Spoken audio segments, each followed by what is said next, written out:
10 minutes. That is exactly how long Elijah Vance, the CEO of Titan Logistics, and my own father-in-law gave me to pack up a decade of my life. He stood at the head of the mahogany conference table, his face twisted in a triumphant sneer, and fired me in front of the entire executive board. He thought he was stripping me of my dignity. He thought he was sending me home to cry. Instead, I smiled, picked up my purse, and walked out. He did not know that when I left, 52 of his best employees would stand up and walk out right behind me. He did not know that his daughter Simone was laughing too soon. And he certainly did not know that the legal director was about to turn ghost white and whisper, "Call the lawyers now." Before I tell you how I brought a billion-dollar empire to its knees with a single USB drive, let me know where you are watching from in the comments. Hit like and subscribe if you have ever had to remind someone exactly who you are. The air in the 40th floor conference room was always cold, but that morning it felt like the inside of a freezer. I stood at the front of the room, the Chicago skyline gleaming behind me through floor-to-ceiling glass. I was midway through presenting the Q3 projections numbers that were undeniably impressive thanks to the operational overhaul I had led as Chief Operating Officer. The graphs on the screen showed a 20% increase in efficiency. I felt a surge of pride. Titan Logistics was not just a company to me. It was the beast I had tamed. I turned to address the board members, my voice steady and professional. However, before I could finish my sentence, a heavy leather binder slammed onto the table, the sound echoing like a gunshot. "Enough of this charade!" Elijah Vance's voice boomed across the room. He did not look like a proud father-in-law. He looked like a predator who had finally cornered his prey. He stood up, buttoning his suit jacket with an air of finality. "We do not need to hear any more lies from a traitor." The room went deadly silent, the kind of silence where you can hear the hum of the projector and the rapid beating of your own heart. I lowered the clicker, my expression remaining neutral. "Excuse me, Elijah," I asked, keeping my tone polite but firm. "Do not play innocent with me, Jada."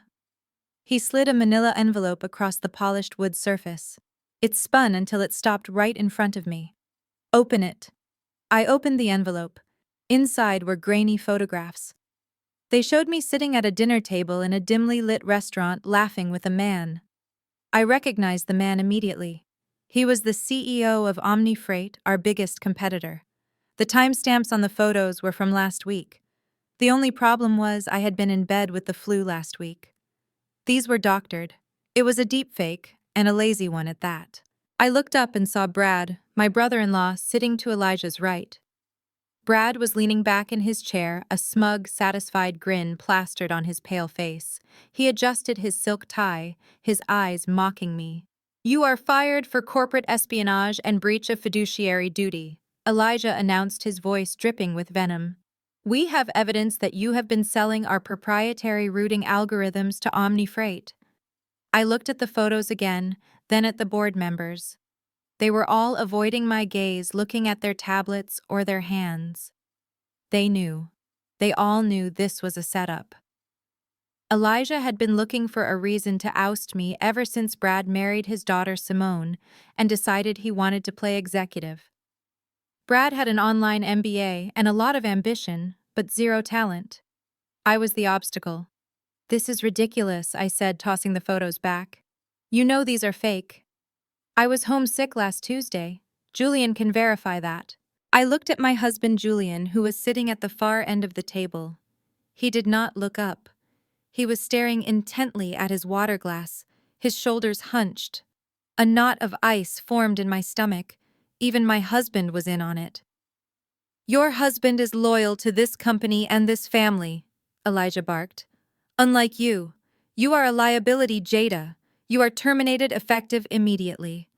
Security is already on their way up. You have 10 minutes to clear your desk and get out of my building before I have you dragged out." 10 minutes. After 10 years of working 16-hour days, after missing anniversaries and holidays to save this company from bankruptcy, after building the very software that made them millions. 10 minutes. I looked at Brad, who winked at me. I looked at Elijah, whose chest was puffed out with the arrogance of a man who thinks he is untouchable. I did not scream. I did not beg. I did not even cry. I just nodded slowly.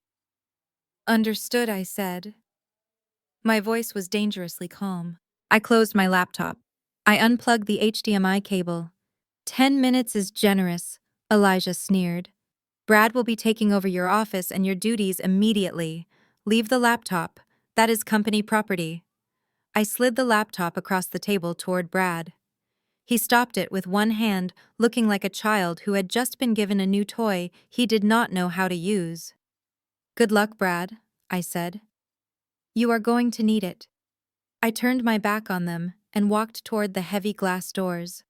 I could feel their eyes on me, waiting for me to break, waiting for the scene they wanted to gossip about at the country club. I would not give them the satisfaction.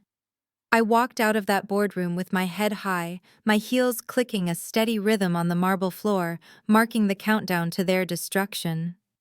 The walk from the boardroom to my corner office felt miles long. The open-plan workspace was eerily quiet. News travels fast in a corporate tower. Heads turned as I passed. People pretended to type, but I could feel their eyes tracking me. Whispers trailed behind me like smoke. I walked straight to my office, the one with the view of the lake, the one I had earned through blood, sweat, and tears. Inside, I did not frantically sweep things into a box. I moved with precision. I took the framed photo of my son from the desk. I took my favorite fountain pen. And then I walked over to the windowsill and picked up a small, struggling bonsai tree.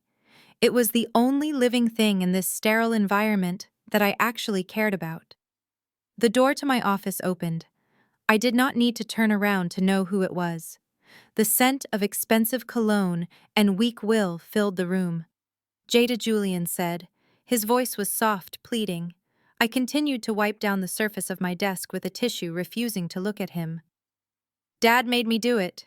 He continued, stepping closer. He said if I did not back him up, he would cut me out of the will. He said Brad is family, and you are... You know how he is. I finally turned to face him. My husband. The man I had vowed to love and cherish. He looked pathetic in his tailored suit, wringing his hands like a naughty schoolboy. I know exactly how he is, Julian, I said, my voice flat. And now I know exactly who you are. You sat there and watched them frame me with photos Brad clearly photoshopped. You know I was home with you that night. You made me soup. I can fix this later, he stammered. Once Dad calms down, just sign the separation agreement he wants. Leave the assets. We can start over. I laughed. It was a cold, sharp sound. There is no we, Julian, not anymore. I picked up the bonsai tree in one hand. With the other, I reached into my pocket and pulled out a red USB drive. It was small, unassuming, but it contained the encryption keys to the entire logistical framework I had built. Without this, the automated shipping system was just a fancy paperweight. Simone? My sister-in-law appeared in the doorway. She was wearing a dress that cost more than my first car. Her arms crossed, a smirk painted on her face. She had been waiting for this moment for years. Leaving so soon, she asked, her voice dripping with fake sympathy. Oh, and give me that drive. Brad said you might try to steal company data. That belongs to Titan. I looked at the red USB drive in my hand. Then I looked at Simone. This? I asked, holding it up. Yes, give it to me, she demanded, stepping forward and holding out her hand. You are lucky. Daddy is not pressing charges. Hand it over. I smiled. It was the kind of smile a shark gives before it bites. You want the data? I asked. I threw the USB drive onto the hardwood floor.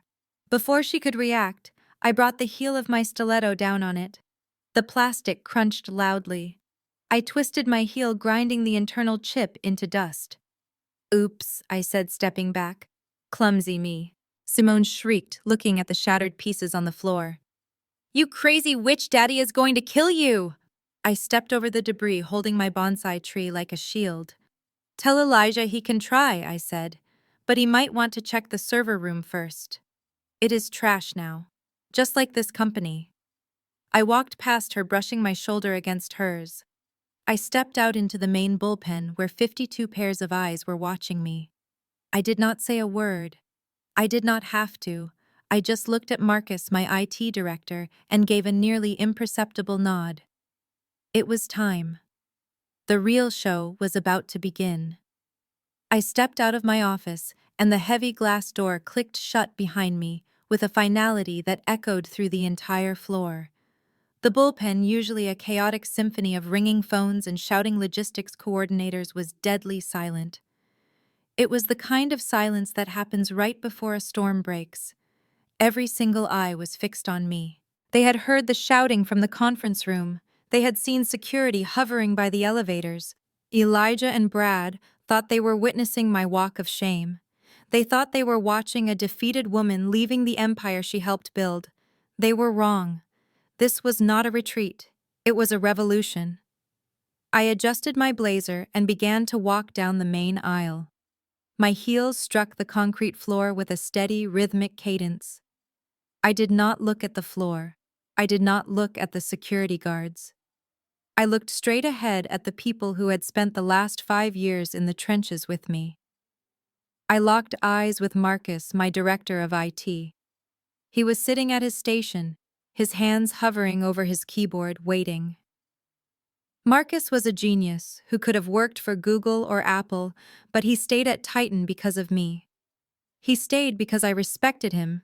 I did not say a word. I did not have to. I simply caught his gaze and gave a single sharp nod. That was the signal. Marcus stood up immediately. The sound of his ergonomic chair rolling back was the first note in the cascade. He reached up and unclipped his security badge from his lanyard. He looked at it for a second, then let it drop onto his desk. Clack. Then he picked up his leather messenger bag and stepped into the aisle behind me. Then Sarah from sales stood up. She was the top earner for 3 years, running the woman who brought in the Amazon contract. She placed her headset on her desk and stood up. Clack. Her badge hit the laminate. Then David from logistics, the man who knew every shipping route in North America by heart. Clack. Then Naya from HR. Clack. Then the entire analytics team. Clack, clack, clack. It was a domino effect of loyalty.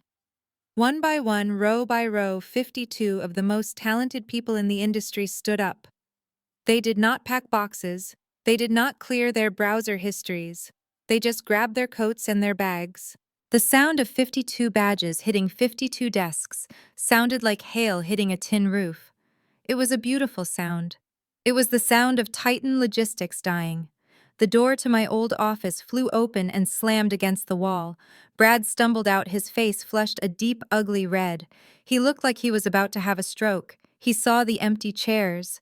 He saw the dark monitors. He saw the line of people, a silent army marching behind me toward the elevators. "Stop!" Brad screamed, his voice cracking with panic. "Where do you think you are going? Sit down. Everyone sit down right now." No one moved. No one even looked at him. They just kept walking, their eyes forward, following me. "You cannot leave!" Brad yelled, running down the aisle to block the path to the elevators. He looked desperate, his arms spread wide as if he could physically hold back the tide. "If you walk out that door, you are all fired. Do you hear me? I will sue every single one of you for breach of contract. You will never work in this industry again. I will make sure you are blacklisted." The group came to a halt. I stopped and turned slowly to face him. Marcus stepped up beside me, towering over Brad. Marcus adjusted his glasses and looked down at my brother-in-law with an expression of pure, unadulterated pity. "Check the paperwork, Brad," Marcus said, his voice calm and smooth, cutting through the tension like a knife. "We do not have contracts with Titan Logistics." Brad looked confused, his eyes darting between us.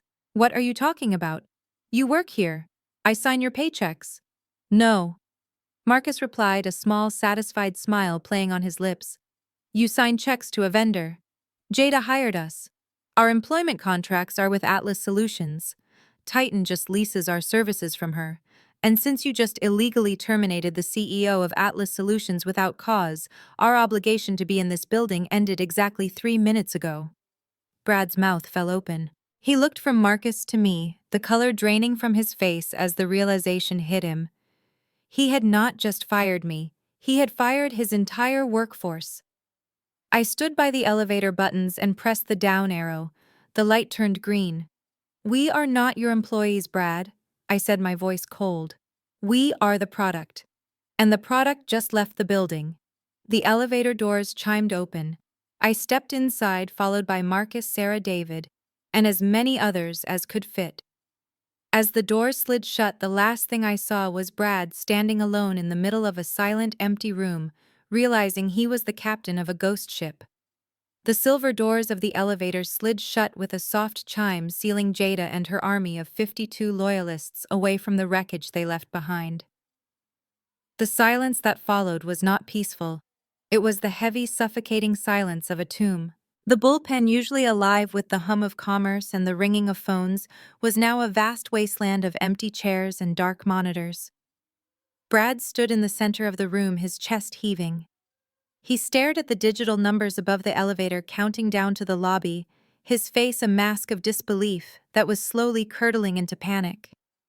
He spun around, his eyes wild, searching for a target. The only person left standing in the entire open-plan office was Robert, the legal director. Robert was a man who had survived 30 years of corporate warfare by knowing exactly when to keep his head down. But right now, he looked like a man facing a firing squad. His skin was the color of old paper, and he was clutching his tablet so hard his knuckles were white. "Did you see that, Robert?" Brad shouted, marching toward him. "That was a coordinated strike. That was mutiny. I want injunctions filed immediately. I want restraining orders. I want every single one of them sued for job abandonment. Draft the paperwork right now." Robert did not move. He did not even blink. He just stared at the screen of his tablet, his breath coming in shallow, terrified gasps. "I cannot do that, Brad," Robert whispered. His voice was so faint that the hum of the air conditioning threatened to drown it out. Elijah stormed out of the conference room, his face a thundercloud of fury. He looked at the empty desks, and the veins in his neck began to bulge. "What do you mean, you cannot?" Elijah roared, closing the distance to the lawyer in 3 long strides. "You are the legal director. Do not tell me what you cannot do. Fix this mess. Get them back here or destroy them in court." Robert looked up, and for the first time I saw genuine fear in his eyes. He took a step back as Elijah loomed over him.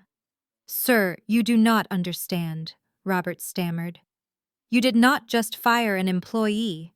You terminated the master service agreement with our primary vendor."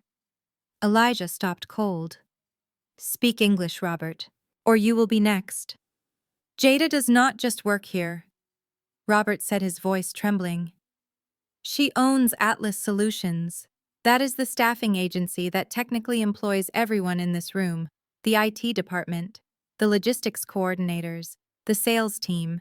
They are not on the Titan payroll, sir. They are Atlas employees.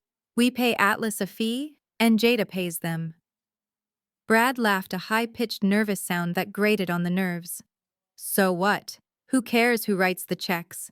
They work in our building. They answer to us." "No, Brad, they do not." Robert snapped, losing his patience as the magnitude of the disaster became clear. "The contract Jada wrote 5 years ago has a specific clause. It is the Founder Protection Clause. If the CEO of Atlas Solutions is terminated by the client without cause, the exclusivity agreement is voided immediately." Robert looked at Elijah, bracing himself for the impact. Under Illinois labor law, they are not walking out on their jobs. They are being recalled by their employer. They have every legal right to leave. And because we just fired Jada, effectively terminating the vendor contract, we are liable for the remainder of their yearly salaries. We just lost our entire workforce, and we owe Jada millions in early termination fees. The silence returned, but this time it was heavy with the weight of total collapse. Elijah looked around at the ghost town he had created. He realized that his arrogance had just cost him everything.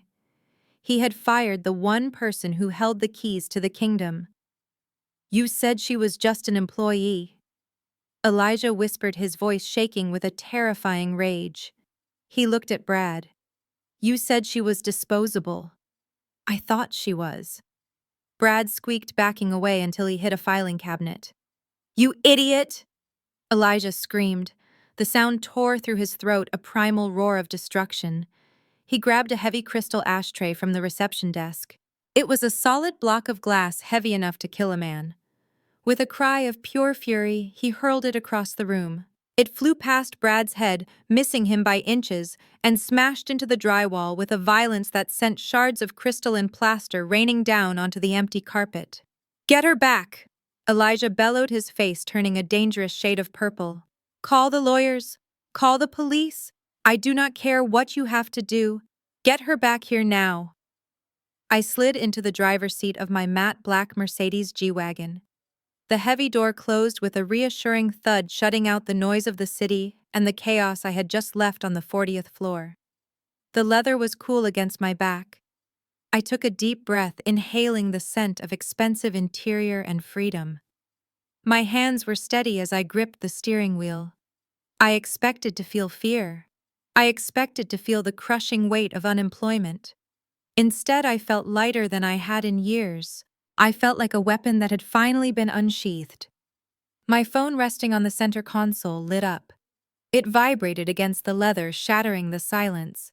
I glanced at the screen. It was not my husband Julian begging for forgiveness. It was not Elijah screaming threats. The caller ID read, "Sterling Vance, CEO of Omni Retail Group, Titan's biggest client, the $50 million whale that kept the lights on." News traveled fast in Chicago, but this was breaking the sound barrier. I pressed the answer button and put it on speaker. "Jada." Sterling's voice was deep and urgent. "Tell me the rumors are false. Tell me Elijah did not just do something incredibly stupid." I leaned back in the seat, a small, cold smile playing on my lips. "I cannot lie to you, Sterling," I said, my voice smooth and professional. "As of 10 minutes ago, I am no longer the chief operating officer of Titan Logistics." Elijah and the board decided to go in a different direction. There was a pause on the other end. A heavy, pregnant silence. Then a curse word that would have made a sailor blush. "A different direction." Sterling scoffed. "You mean straight off a cliff?" "Listen to me, Jada. We are entering Q4. The holiday rush starts in 2 weeks. My entire supply chain relies on the architecture you built. I do not trust Elijah to run a lemonade stand, let alone a global logistics network. And that son-in-law of his, Brad, he thinks a supply chain is something you wear around your neck." I chuckled softly. It was a dark sound. "Brad is the new COO," I informed him. "Elijah gave him my office." Sterling groaned. "That settles it then. I am not letting my inventory rot in a warehouse because of nepotism."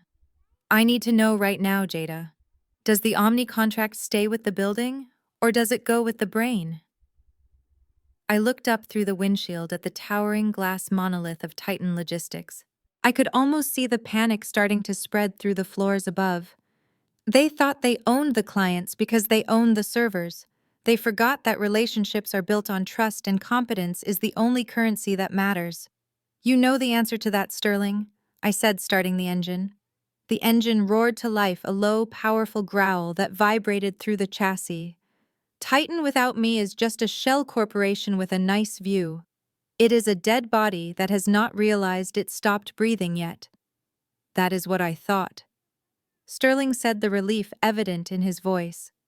"I am exercising the key person clause in our contract. If you are gone, the deal is void." "Where are you going?" I shifted the car into drive. "I am going to start something new, Sterling, something better, and I am taking the best people in the industry with me." "Good," Sterling said.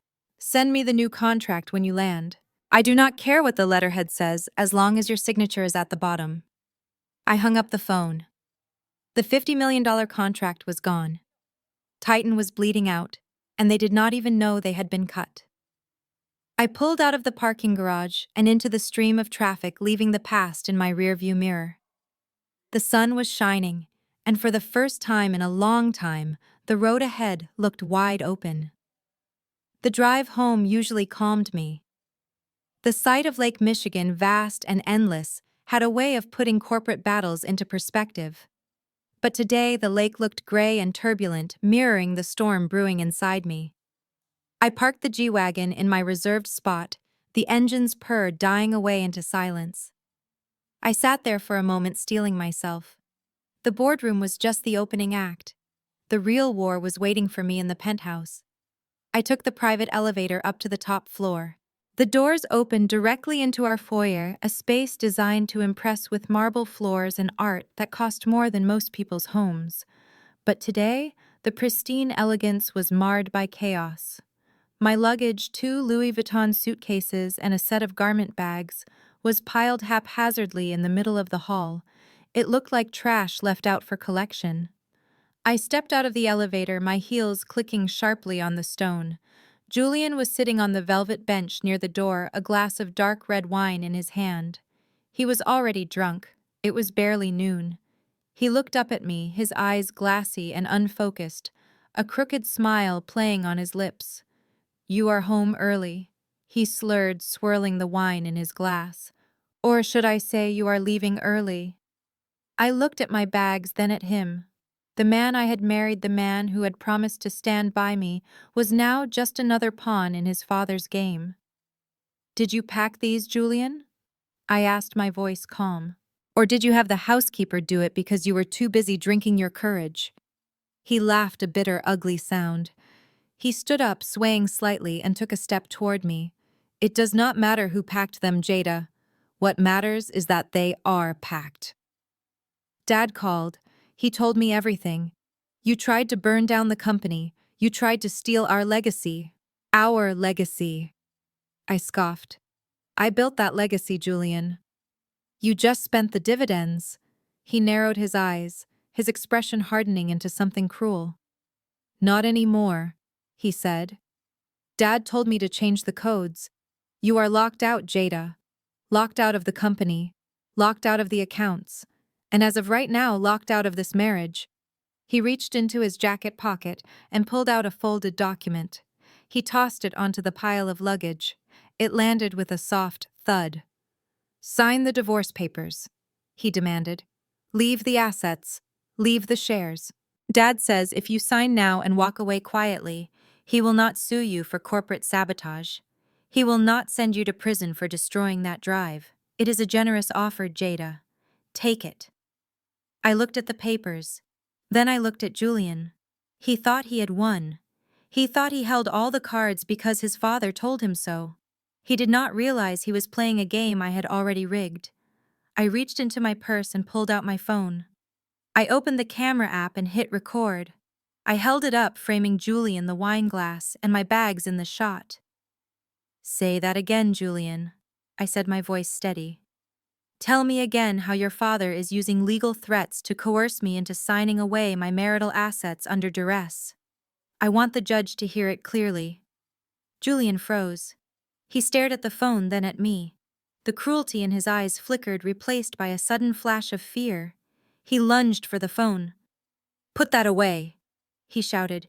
"You are not recording this." I stepped back easily, keeping the camera trained on him. "Too late," I said. "It is already in the cloud, just like the evidence of your little side account in the Caymans. Did you think I did not know about that? Or about the consulting fees you have been paying to that Instagram model?" His face went pale. The glass of wine slipped from his fingers and shattered on the marble floor, a dark red stain spreading like blood. You knew," he whispered. "I know everything, Julian," I said, lowering the phone but keeping it recording. "I suggest you call your father back. Tell him his threats do not work on me. And tell him he is going to need a better lawyer. Because I am not just taking my bags. I am taking everything." I grabbed the handle of my suitcase and walked past him to the door. I did not look back at the shattered glass or the shattered man. I had a war to win.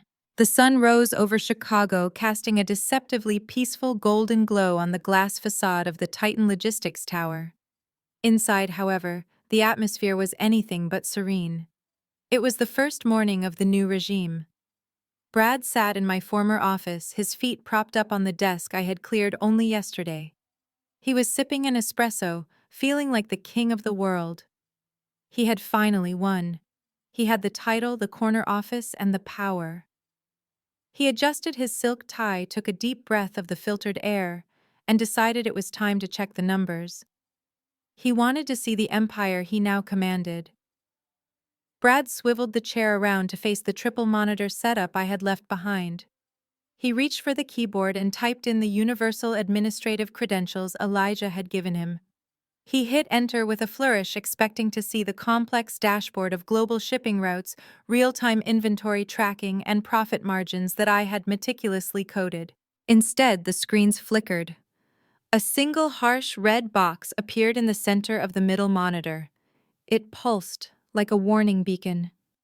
The text was simple, brutal, and terrifying. Access denied. User not found.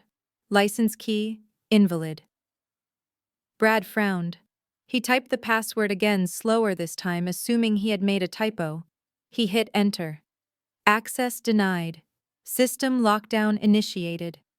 A cold sweat broke out on his forehead. He tried to bypass the login screen, tapping keys frantically. Nothing happened. The system was bricked. It was a digital fortress, and he was standing on the outside without a key. Then the noise started. It began as a low murmur from the bullpen outside, the sound of confused voices. Then came the ringing. One phone started, then another, then 10. Within seconds, the entire floor was a cacophony of shrill, demanding rings. The sound was deafening. It was the sound of a supply chain snapping. Brad stood up, knocking his espresso onto the floor. He ran to the door and threw it open. The few junior employees who hadn't walked out with me were standing at their desks, holding receivers away from their ears, looking terrified. "Mr. Brad," one of the interns shouted, her voice trembling. "I have the Port Authority in Los Angeles on line 1. They say the automated clearance codes for 3,000 containers were rejected. The gates are closed. Nothing is moving." Brad stared at her, his mouth opening and closing like a fish. "Tell them to wait," he yelled. "Just tell them it is a glitch. I have fresh foods on line 2. Another employee called out, panic rising in his voice. "Their shipment of frozen seafood is stuck on the tarmac in Miami. The refrigeration units are not receiving the remote signal to stay on. They say $2 million of lobster is going to rot in the sun if we do not fix it in an hour." Brad felt the room spinning. This was not a glitch. This was an apocalypse. He needed help. He needed the people who understood how the machine worked. He needed the tech team. "Marcus!" Brad screamed, sprinting down the hallway toward the server room. "Marcus, get out here and fix this right now!" He reached the heavy steel door of the IT department and slammed his shoulder against it, bursting into the room. He expected to see the glow of screens and the busy hum of coders fixing the problem. He stopped dead in his tracks. The room was dark. The ergonomic chairs were empty, pushed haphazardly against the desks. The monitors were black. There was no one there, not a single soul. The silence in the server room was heavy and absolute. Brad stood in the center of the empty room, the screams of angry clients filtering in from the hallway.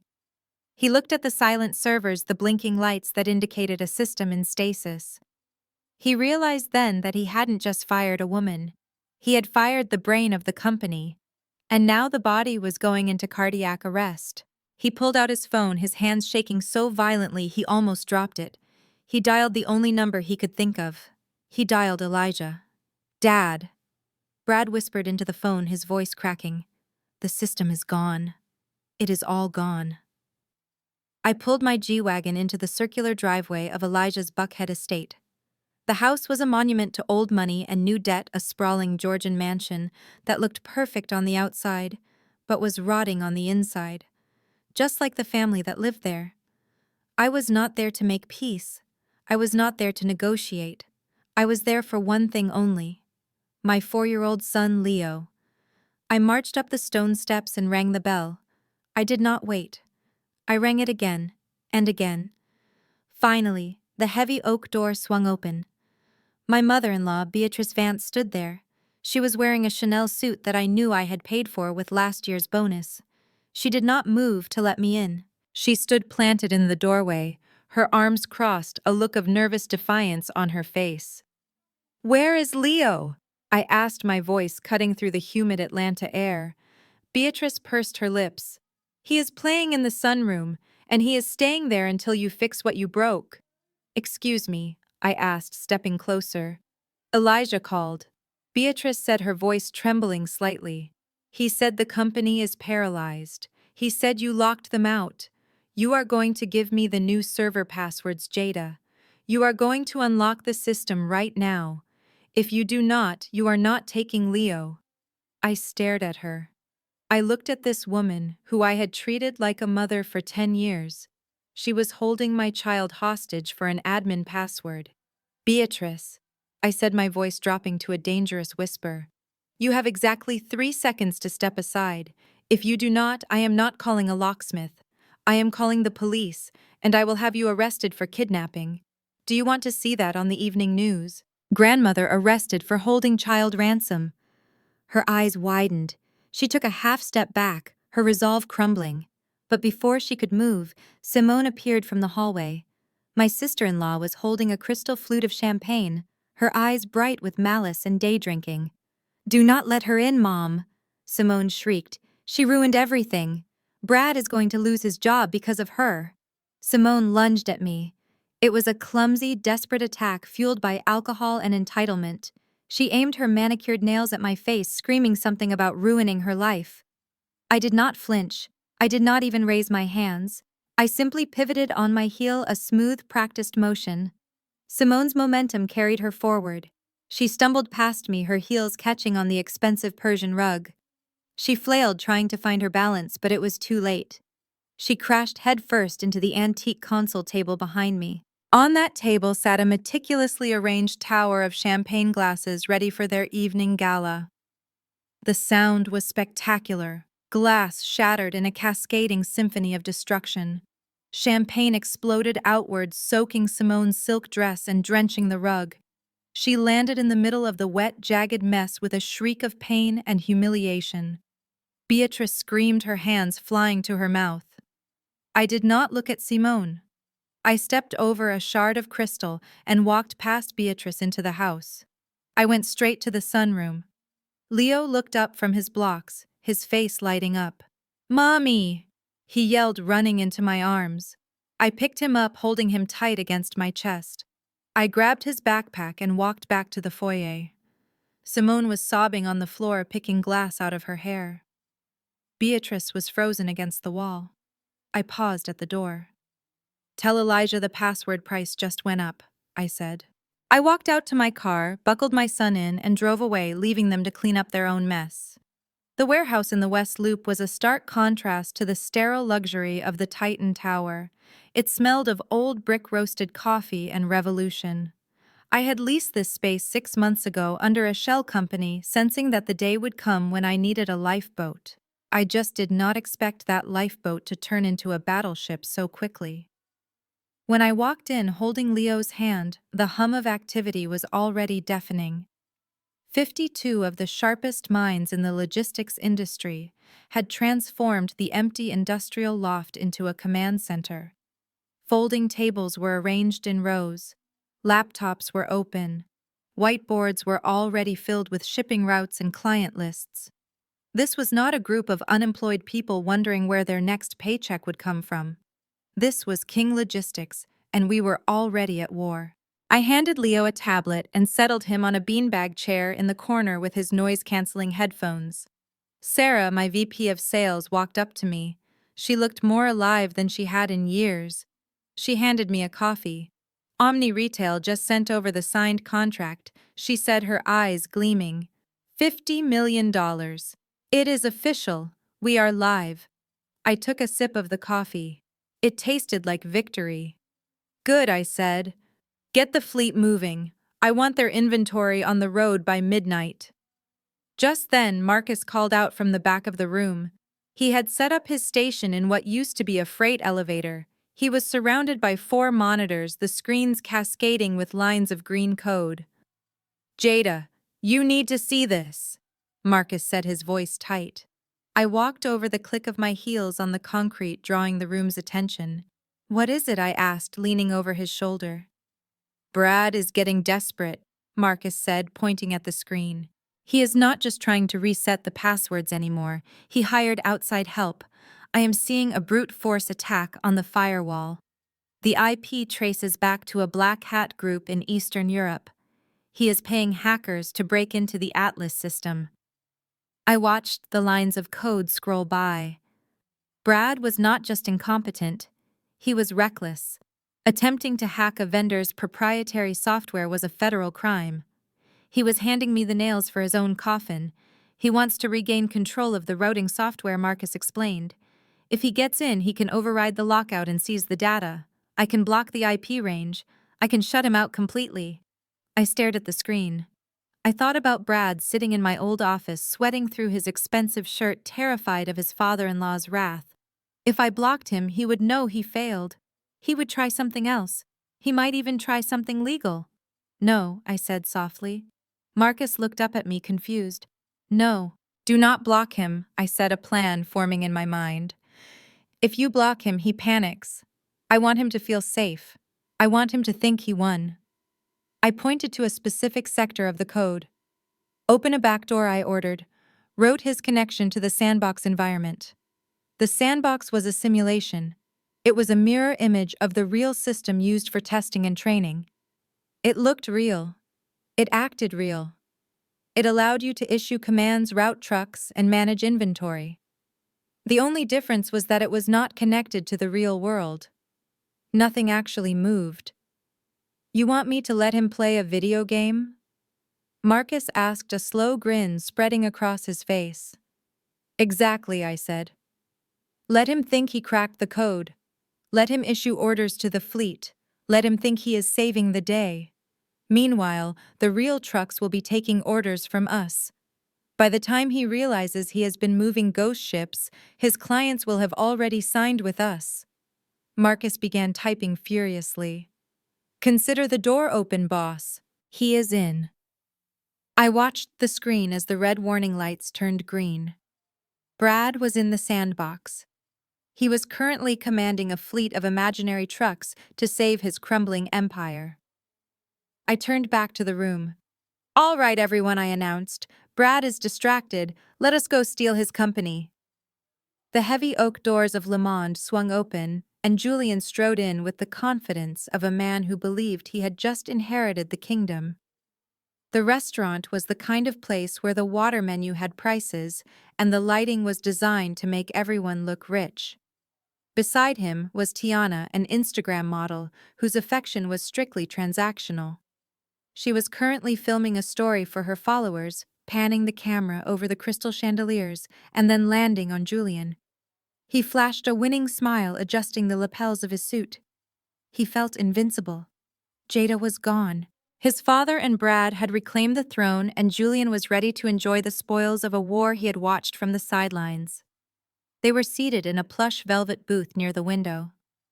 Julian ordered the Wagyu beef, the truffle fries, and a bottle of Cabernet that cost more than his first car.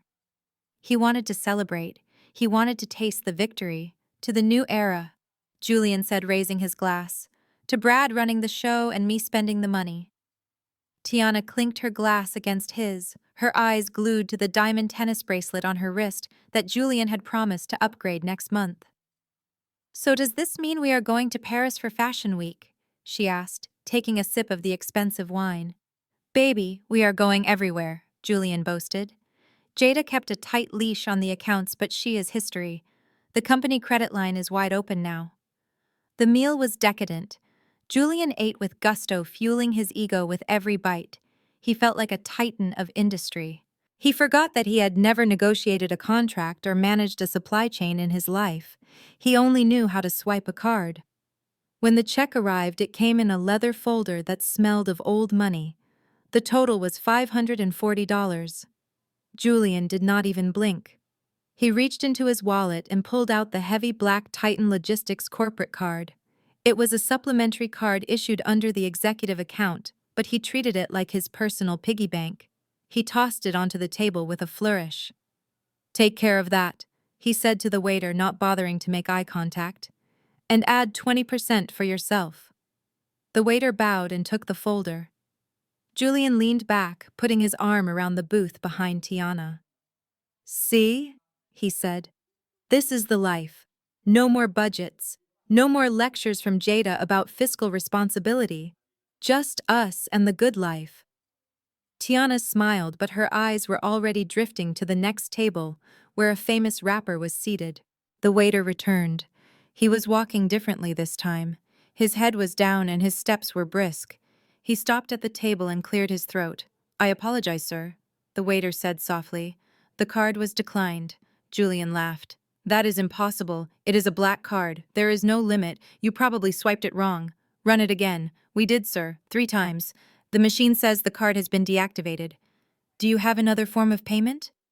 Julian felt a cold prickle of fear at the base of his spine. Tiana turned to look at him, her eyebrow arching perfectly. "Deactivated." Julian stammered. "That does not make sense. Here, try this one." He pulled out his personal visa. He knew it was near its limit, but maybe there was enough room for dinner. The waiter took it and walked away. "Just a glitch, babe," Julian said, wiping a bead of sweat from his upper lip. "Banks are so sensitive these days." The waiter was back in record time. "Declined, sir." The silence at the table was deafening. Tiana pulled her phone out and stopped recording. She looked at Julian with an expression that was 1 part pity and 9 parts disgust. Julian grabbed his phone and dialed the accounting department at Titan.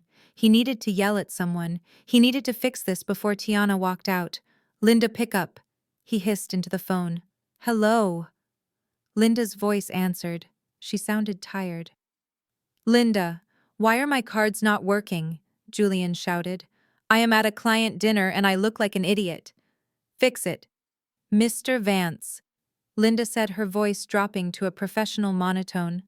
"I cannot fix it. The primary cardholder canceled all supplementary cards an hour ago." "Primary cardholder," Julian said, confused. "That is Dad. Dad would not cut me off." "No, sir," Linda corrected him. The executive credit line was guaranteed by Jada King's personal assets as part of the Atlas Solutions vendor agreement. When Mr. Vance terminated her contract, he triggered the separation clause. Jada called the bank immediately. She froze every account linked to her name. "That includes your expense card, Julian. You have 0 credit." The phone slipped from Julian's hand and clattered onto the table. Jada. She was not just gone. She had burned the bridge and he was standing in the middle of it. "So you are broke," Tiana said. Her voice was flat. "No."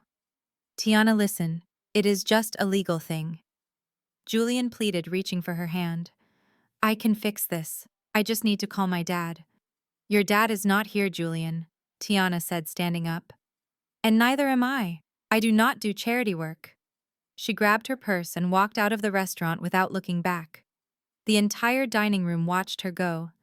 Then they turned to look at Julian. He was alone in the booth with a $500 bill and a waiter who looked ready to call the police. He realized then that Jada had not just locked the doors to the office. She had locked him out of his own life. The neon sign of the dive bar flickered overhead, casting long, twitching shadows into the alleyway where Brad stood waiting. He checked his Rolex every 30 seconds. It was a fake, just like his degree, but it looked expensive enough to get him mugged in a neighborhood like this. He wiped his clammy palms on his suit trousers. He should have been at the office trying to figure out why the servers were dead. He should have been answering the screaming clients. Instead, he was here hiding in the dark, because some debts could not be ignored. A black SUV pulled up to the curb, blocking the alley entrance. The window rolled down. A man sat in the back seat. He did not look like a movie villain. He looked like an accountant who broke kneecaps as a hobby. This was Mr. Volkov. Brad owed him money. A lot of money. $2 million in bad sports bets and high-stakes poker losses that Brad had accumulated while pretending to be a wealthy executive. Get in, Volkov said. It was not a request. Brad opened the door and slid onto the leather seat. The car smelled of stale cigar smoke and fear. Mr. Volkov, Brad said, his voice pitching too high. I have the money coming. It is just tied up in assets right now. You know how it is. Liquidity issues. Volkov turned to look at him. His eyes were dead shark eyes. I do not care about your liquidity, Brad, Volkov said calmly. I care about my 2 million. And I read the news. You are the chief operating officer of Titan Logistics now. You are the big boss. That means you have access to the big accounts. Brad swallowed hard. He did have access, or at least he was supposed to. But the system was locked. The accounts were frozen by Jada. He could not tell Volkov that. If Volkov knew Brad was powerless, he would be a dead man walking. Yes, Brad lied. I am running the show now. The money is not a problem. I just need a little more time to move some funds around. Corporate bureaucracy. Volkov checked his watch. You have 48 hours, Volkov said. $2 million in my crypto wallet by Friday night. If it is not there, I will not come for the money. I will come for you, and I will send pieces of you to your wife until the debt is paid. Brad felt the blood drain from his face. 48 hours. It was impossible. He did not have $2 million. He did not even have 2,000. Get out, Volkov said.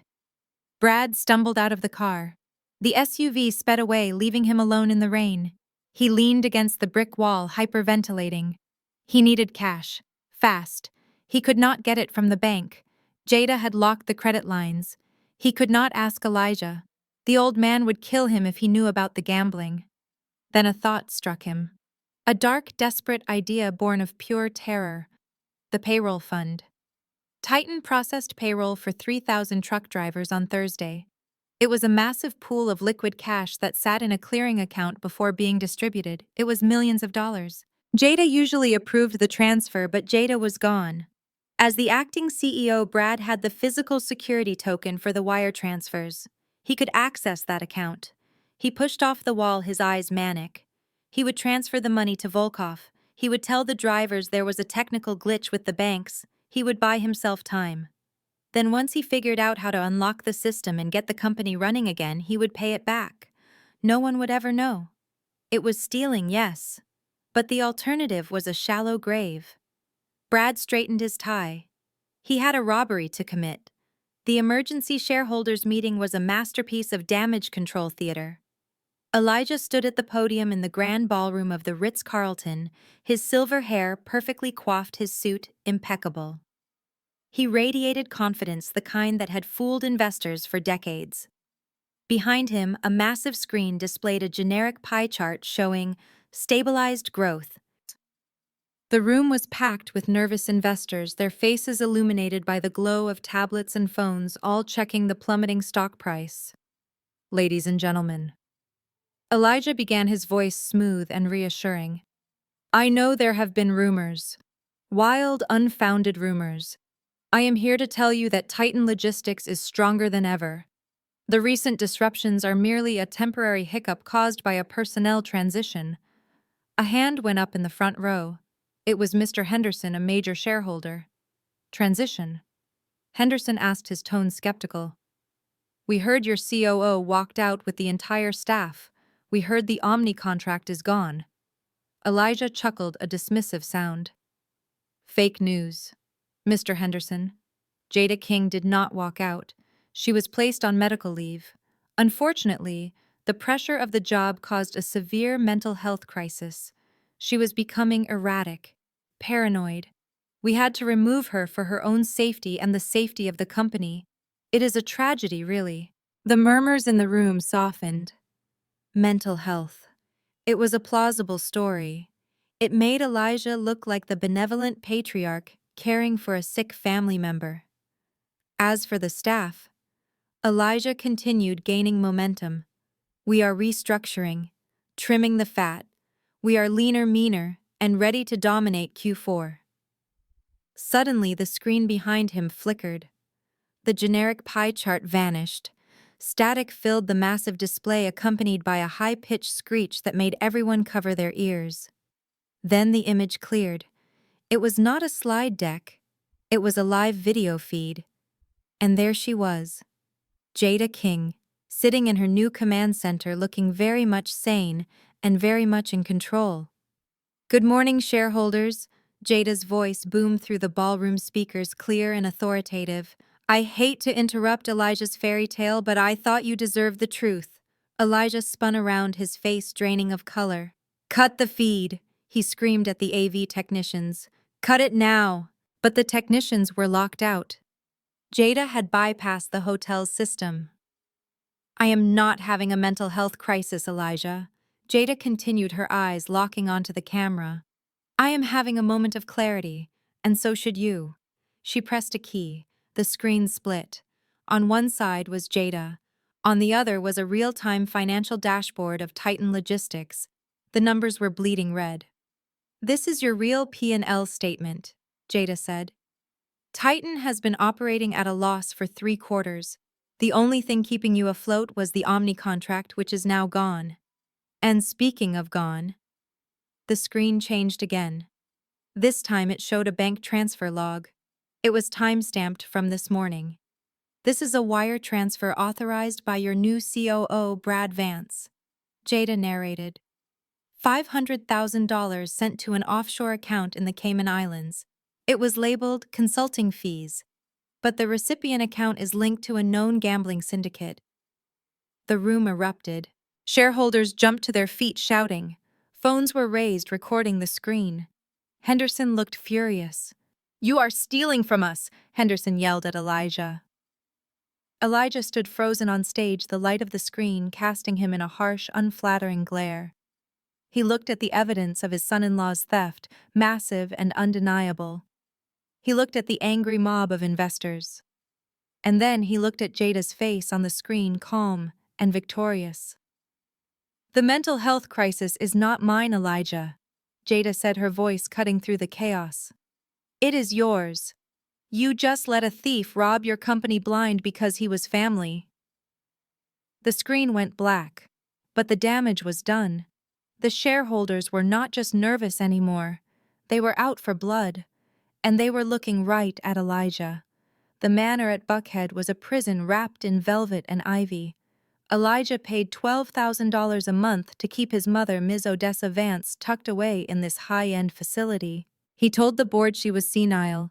He told the family she was fragile. But I knew the truth. He kept her here because she was the only person on earth he feared. She was the one who bought the first truck 40 years ago with money she saved from cleaning houses. She was the majority shareholder, and she was the only one who could fire him. I walked past the reception desk with a purpose that made the staff hesitate to ask for my ID. I went straight to room 304. The door was open. Odessa was sitting by the window, staring out at a manicured garden she was rarely allowed to visit. Her silver hair was braided into a crown, and her posture was rigid. She did not look frail. She looked like a queen in exile. "Elijah sent you to see if I am dead yet?" she asked without turning around. Her voice was raspy, but it had the same sharp edge I remembered. I closed the door softly behind me. "I am not here for Elijah, Grandma Odessa," I said. "I am here because he is burning your legacy to the ground." And he handed the matches to Brad. She turned her wheelchair slowly. Her eyes were clouded with age, but the intelligence behind them was fierce. She looked me up and down, noting the absence of my company badge. "I heard the nurses gossip," she said. "They say you walked out. They say Titan is sinking." I pulled a chair close to her and sat down. I did not sugarcoat it. I did not treat her like a child. I treated her like the boss she was. I did not walk out. I was pushed. I said, "And Titan is not sinking. It is being looted." I pulled out my tablet and brought up the evidence. I showed her the unauthorized wire transfers Brad had made to the Cayman Islands. I showed her the plummeting stock price. I showed her the email from Omni Retail canceling their contract. He is stealing from you, Odessa, I said, my voice low and urgent. Brad has gambled away millions.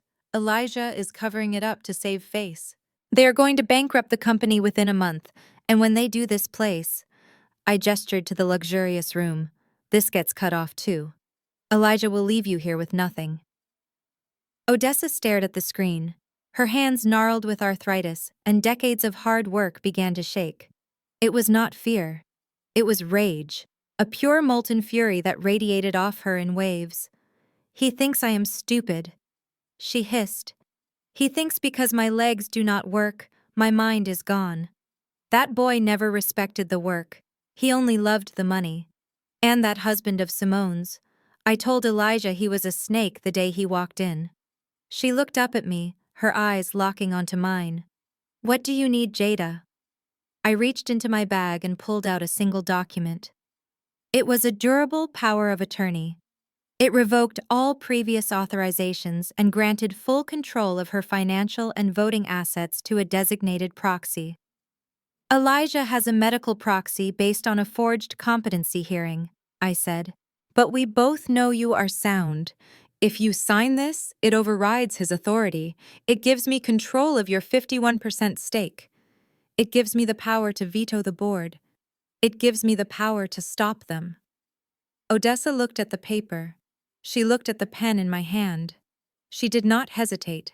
She snatched the pen with a grip that surprised me. He put me in here to silence me.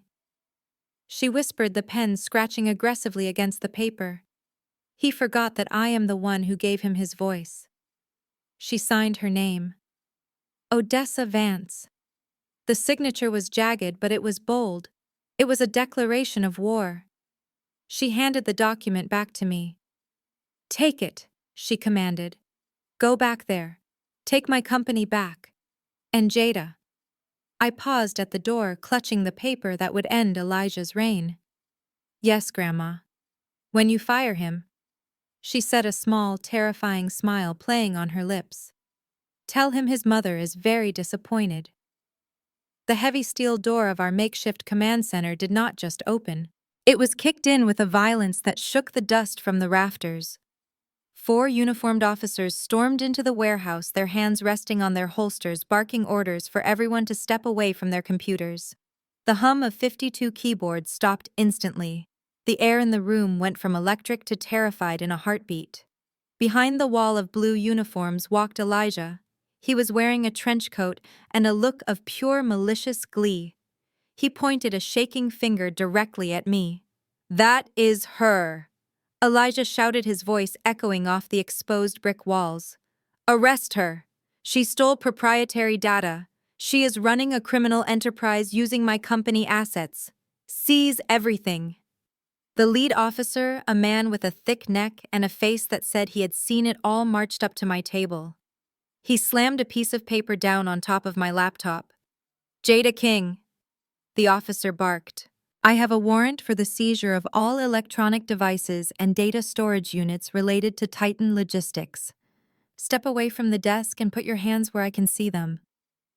I did not move. I did not raise my hands. I did not even blink. I just looked at the warrant, then at Elijah. He was smirking, already savoring the image of me being dragged out in handcuffs. He thought he had bought the law. He forgot that the law relies on facts, not bribes. Officer, I said, my voice calm enough to freeze water. Before you touch a single laptop in this room, I suggest you look at the document I am about to hand you. If you seize my equipment based on a false report filed by that man, the lawsuit I file against your precinct will be legendary. I opened my briefcase and pulled out a thick binder with a red spine. I slid it across the table. It stopped inches from the officer's hand. What is this? The officer asked, frowning. That is the United States Patent and Trademark Registration for the Atlas Logistics Operating System, I said, along with the master licensing agreement signed by Elijah Vance 5 years ago. I pointed to the highlighted paragraph on the first page. Read it, I commanded. The officer picked up the binder. He read the text. Then he read it again. His frown deepened. He looked over his shoulder at Elijah, his eyes narrowing. "Mr. Vance," the officer said, his tone shifting from aggressive to annoyed. "This document states clearly that the source code and all associated data structures belong to King Intellectual Properties, LLC. It says Titan Logistics is merely a licensee with limited use rights." Elijah stepped forward, sputtering. "That is a technicality. She wrote it while working for me. It belongs to Titan. She is stealing my business." "No, Elijah," I interrupted, standing up. "It belongs to me. You were too cheap to buy the IP rights 5 years ago. You wanted to save money on the acquisition costs, so you agreed to a licensing model. You rent the software. You do not own it. And since you fired me without cause, the license is revoked." I turned back to the officer, locking eyes with him. "Officer, no one here is using Titan property. We are using my software on my laptops in my building. This is a contract dispute. It is a civil matter. And unless I am mistaken, filing a false police report to obtain a search warrant is a criminal offense." The officer dropped the warrant on the table, as if it were burning his fingers. He looked at Elijah with pure disgust. "You told me she stole physical servers," the officer growled. "You told me she was fencing stolen goods. This is a business argument. We are not your private security force. But arrest her." Elijah screamed, his face turning a dangerous shade of purple. "Do your job. Let us go," the officer yelled to his men. "We are leaving." The police filed out as quickly as they had entered. The heavy door slammed shut, leaving Elijah standing alone in the center of the room. 52 people stared at him in silence. He looked small. He looked powerless. I picked up my coffee and took a sip. "Get out of my office, Elijah," I said, "before I call them back for trespassing." He glared at me, his eyes filled with hate, but he knew he was beaten. He turned and stormed out into the cold Chicago wind. I looked at my team. "Back to work, everyone," I said. "We have an empire to build." Simone sat on the edge of the master bed in her Buckhead mansion, her hands trembling as she held the piece of paper she had found crumpled in the pocket of Brad's blazer. It was a boarding pass.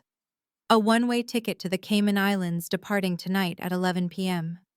She stared at the name printed on it. Bradley Vance. Not even his real last name. He had taken her family name when they married, claiming it was an honor. Now it looked more like a disguise. The bedroom door opened and Brad walked in. He was carrying a duffel bag, hastily stuffing it with cash, watches, and jewelry.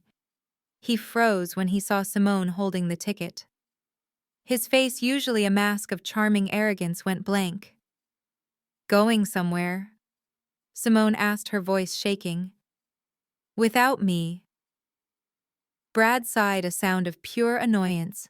He did not try to deny it. He did not try to make up a lie about a business trip. He just walked over to the dresser and swept her diamond earrings into his bag. "It is over, Simone," Brad said, not even looking at her. "The company is dead. Jada killed it. The feds will be here by morning. I am not going to prison for your father's incompetence." Simone stood up, her anger finally overriding her confusion. "My father made you," she screamed. "We gave you everything, this house, that car, your job. You were nothing before you met me. You were a barista with a fake resume." Brad stopped packing. He turned slowly to face her. His eyes were cold, devoid of the warmth she thought was love. He laughed, a cruel, cutting sound. "You really believed that, didn't you?" he sneered. "You actually thought I loved you. Look in the mirror, Simone. You are spoiled, vain, and not nearly as smart as you think you are. I did not marry you. I married the CEO position. I married the bank account." He zipped up the bag and slung it over his shoulder. "And now the account is empty, thanks to your sister-in-law. So the ride is over." He moved toward the door. Simone lunged at him, grabbing his arm. "You cannot leave me," she shrieked. "I will call the police. I will tell them everything. I will tell them about the money you stole." Brad spun around and slapped her. It was a hard, backhanded strike that knocked her onto the bed. Simone gasped, clutching her cheek, staring up at him in shock. She had never seen this violence in him before. This was the real Brad. The mask had fallen off completely.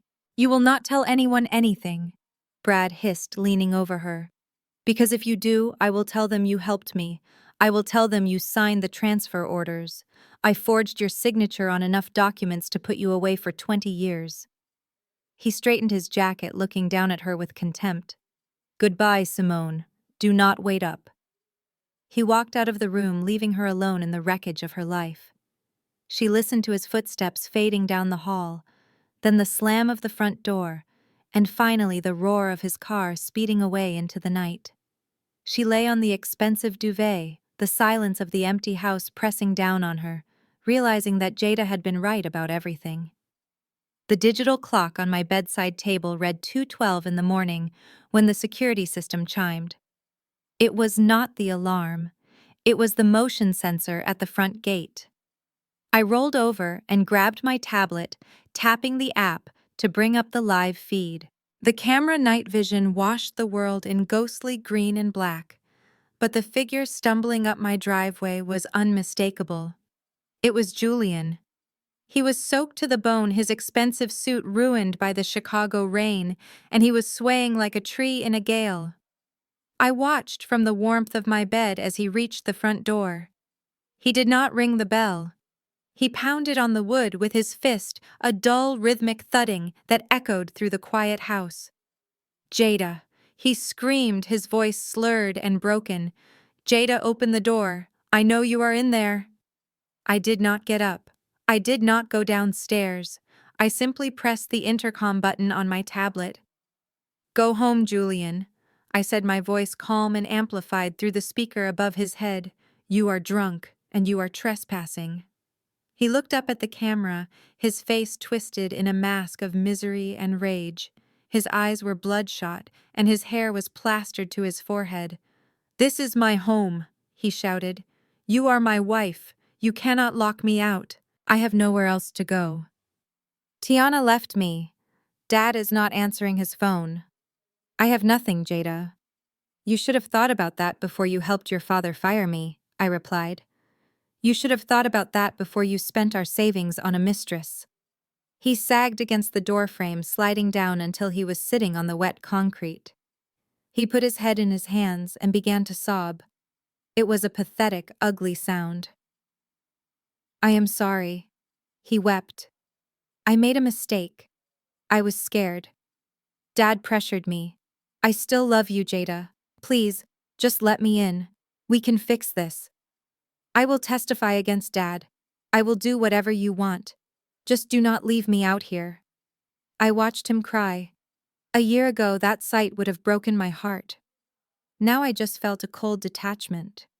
He did not love me. He loved the safety I provided. He loved the lifestyle I funded. He was not sorry he betrayed me. He was sorry he lost. "I sent the divorce papers to your email this morning, Julian," I said. "Sign them. Agree to the terms." Study. "Then maybe we can talk about a settlement. Until then, you are a stranger to me." The mention of the divorce papers snapped him out of his pity party. He stood up, his sorrow instantly replaced by a flash of violent anger. "Divorce," he spat. "You think you can just discard me. You think you are better than me because you can write code. You are nothing without the Vance name." He looked around, searching for something to hurt. His eyes landed on my G-Wagon parked in the driveway, the car I had bought with my own money, the symbol of my independence. He grabbed a heavy decorative stone from the garden border. "You want a war, Jada?" he screamed. "Fine!" He marched over to the car and swung the stone with all his might. It crashed into the driver's side window with a sickening crunch of shattering safety glass. He did not stop. He hit the door panel, denting the matte black finish. He hit the windshield. He was screaming incoherently, taking out his impotence on the machine. I did not call the police immediately. I watched. I let the cameras roll. I let him destroy property. I let him prove exactly who he was. Every blow was evidence. Every scream was a confession. When he finally dropped the rock, panting and exhausted, I pressed the save button on the recording. Thank you, Julian, I whispered to the empty room. You just gave me full custody and the house. Then I dialed 911. The marble floors of the First National Bank Private Wealth Division clicked sharply under my heels as I pushed Grandma Odessa's wheelchair toward the executive suite. We were not there to make a deposit. We were there to execute a hostile takeover of the family fortune. The branch manager, Mr. Sterling, hurried out to meet us. He looked pale. He knew exactly who Odessa Vance was. She was the name on the building's original charter. She was the reason the bank had the Titan Logistics account in the first place. Good morning, Mrs. Vance, Mr. Sterling said, bowing slightly. To what do we owe the honor? Odessa did not smile. She adjusted the blanket on her lap and looked him dead in the eye. Cut him off, she said. Her voice was not the raspy whisper of a sick woman. It was the command of a matriarch. Freeze every account linked to the Titan Trust. Freeze Elijah's personal assets. Freeze the credit lines. I am invoking the Founder's Clause. Mr. Sterling hesitated, glancing at me, then back at Odessa. But Mrs. Vance, that will paralyze the company operations. Elijah is a thief, Odessa interrupted. And you are aiding and abetting if you do not do as I say. Do it now, or I will move the entire portfolio to Chase within the hour. Mr. Sterling nodded, sweating. He turned to his computer and began typing. I watched as he hit the enter key. It was done. The financial lifeline was severed. Across town in the showroom of Bentley Gold Coast, Elijah was living in a different reality. He stood next to a gleaming silver Continental GT, running his hand along the leather upholstery. He needed a win. He needed to feel powerful again after the humiliation at the warehouse. He tossed his black Centurion card to the young salesman. Wrap it up, Elijah said arrogantly, and throw in the maintenance package. I do not have time for paperwork. The salesman caught the card and hurried to the desk. Elijah checked his reflection in the car window, adjusting his tie. He looked good. He looked like a CEO. 5 minutes later, the salesman returned. He was not smiling. He held the card with 2 fingers as if it were contaminated. Mr. Vance, the salesman said loud enough for the other customers to hear. The card was declined. The terminal says to confiscate it. Elijah laughed. Do not be stupid. Run it again. It is an unlimited card. I cannot run it again, sir. The machine locked it out. It has been flagged for fraud. Elijah snatched the card back, his face flushing red. Fraud. He spat. I own the bank. He pulled out his phone and dialed the private concierge line for First National. He put it on speakerphone, screaming before anyone even answered. Sterling. What is the meaning of this? My card is not working. Fix it, or you are fired. There was a click on the line. But it was not Mr. Sterling's voice that answered. It was a voice Elijah had not heard with clarity in years. A voice he thought he had silenced in a nursing home. Hello, Elijah. Elijah froze. The phone slipped slightly in his sweaty grip. Mama, he whispered. I am not dead yet, son. Odessa said, her voice amplified through the quiet showroom. And as long as I am breathing, you do not spend another dime of my money. You are cut off, Elijah. You are broke.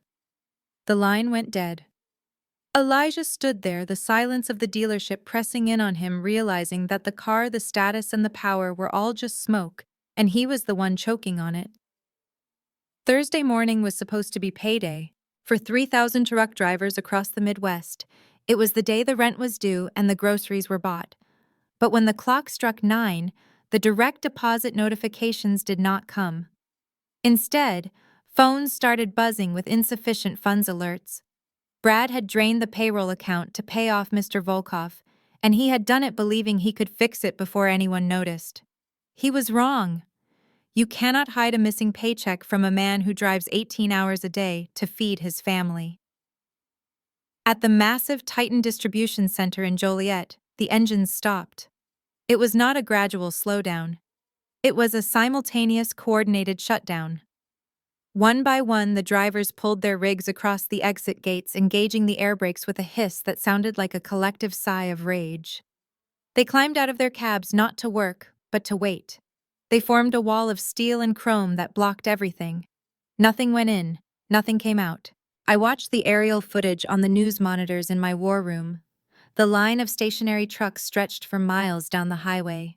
It looked like a parking lot. But the real disaster was happening inside the trailers. That is, fresh foods inventory, Sarah said, pointing to a line of refrigerated trucks near the front of the blockade. The reefer units are off. They are out of fuel. I nodded grimly. The drivers were not wasting their own money on diesel to keep the cooling units running for a company that had stiffed them. Inside those trailers, tons of premium seafood and organic produce were beginning to thaw. The smell of rotting fish and spoiling fruit would soon hang over the industrial park like a miasma of failure. It was the smell of Elijah's legacy decomposing in the sun. The news anchors were having a field day. Every channel had a reporter standing in front of the blockade. The chyrons at the bottom of the screen screamed in bold red letters, "Titan Empire collapses. Employees strike. CEO missing." The reporter on Channel 5 was interviewing a driver named Big Mike. Mike was holding his empty wallet up to the camera, his face red with fury. "We drove the miles," Mike shouted into the microphone. "We delivered the goods, and they robbed us. Brad Vance stole our money. We are not moving these trucks until we get paid. And if Brad shows his face down here, he is going to need a lot more than a security detail." The camera panned back to the reporter. "You heard it here first," the reporter said gravely.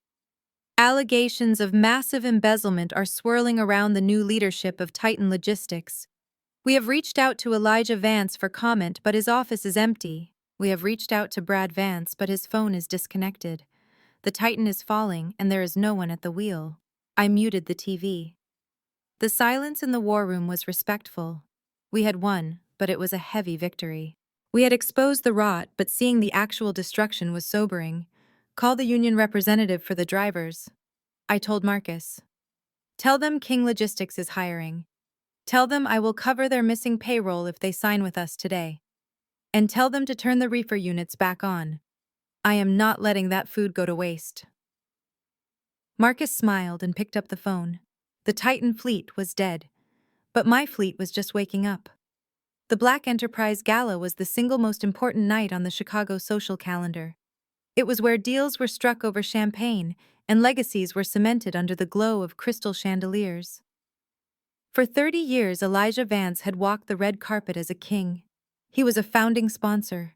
He always sat at table 1. Tonight he arrived in a taxi because his Bentley was impounded. He smoothed the lapels of his tuxedo, trying to rub away the wrinkles of desperation. He needed to be seen. He needed to shake hands and pretend that Titan Logistics was not burning to the ground. If he could just secure one investor, he could turn the tide. He marched up to the velvet rope, his chin held high in a fragile imitation of confidence. The flashbulbs were popping, but they were not for him. The photographers were looking past him, waiting for someone who actually mattered. Elijah reached the entrance where a formidable man with an earpiece held a digital tablet. "Good evening," Elijah said, breezing forward. "Elijah Vance, I am at table 1. The security guard did not move. He did not step aside. He looked down at the tablet, then back up at Elijah with a look of professional indifference. "I am sorry, sir," the guard said. "Your name is not on the guest list." Elijah laughed, a nervous, brittle sound. "Do not be ridiculous. I am a platinum sponsor. I have had table 1 since 1995. Check it again." "I did check it, sir," the guard replied, his voice raising slightly to be heard over the crowd. "The sponsorship was cancelled due to non-payment. Table 1 was resold yesterday." "Non-payment," Elijah sputtered. "That is a banking error. My mother froze the accounts by mistake. It is being resolved. Let me in. I need to speak to the organizers. Please step aside, sir. You are blocking the entrance." "Block the entrance," Elijah shouted, his composure shattering. "I built this event. Do you know who I am? I am Titan Logistics." "You are trespassing," the guard said, placing a heavy hand on Elijah's chest. "Step back now or you will be removed." Before Elijah could scream again, a hush fell over the crowd, followed immediately by a roar of excitement. A sleek phantom black Rolls-Royce pulled up to the curb. The paparazzi went wild. The rear door opened, and I stepped out. I was wearing a gown of shimmering gold that looked like armor made of light. I did not look like a woman who had been fired. I looked like a woman who had just conquered a kingdom.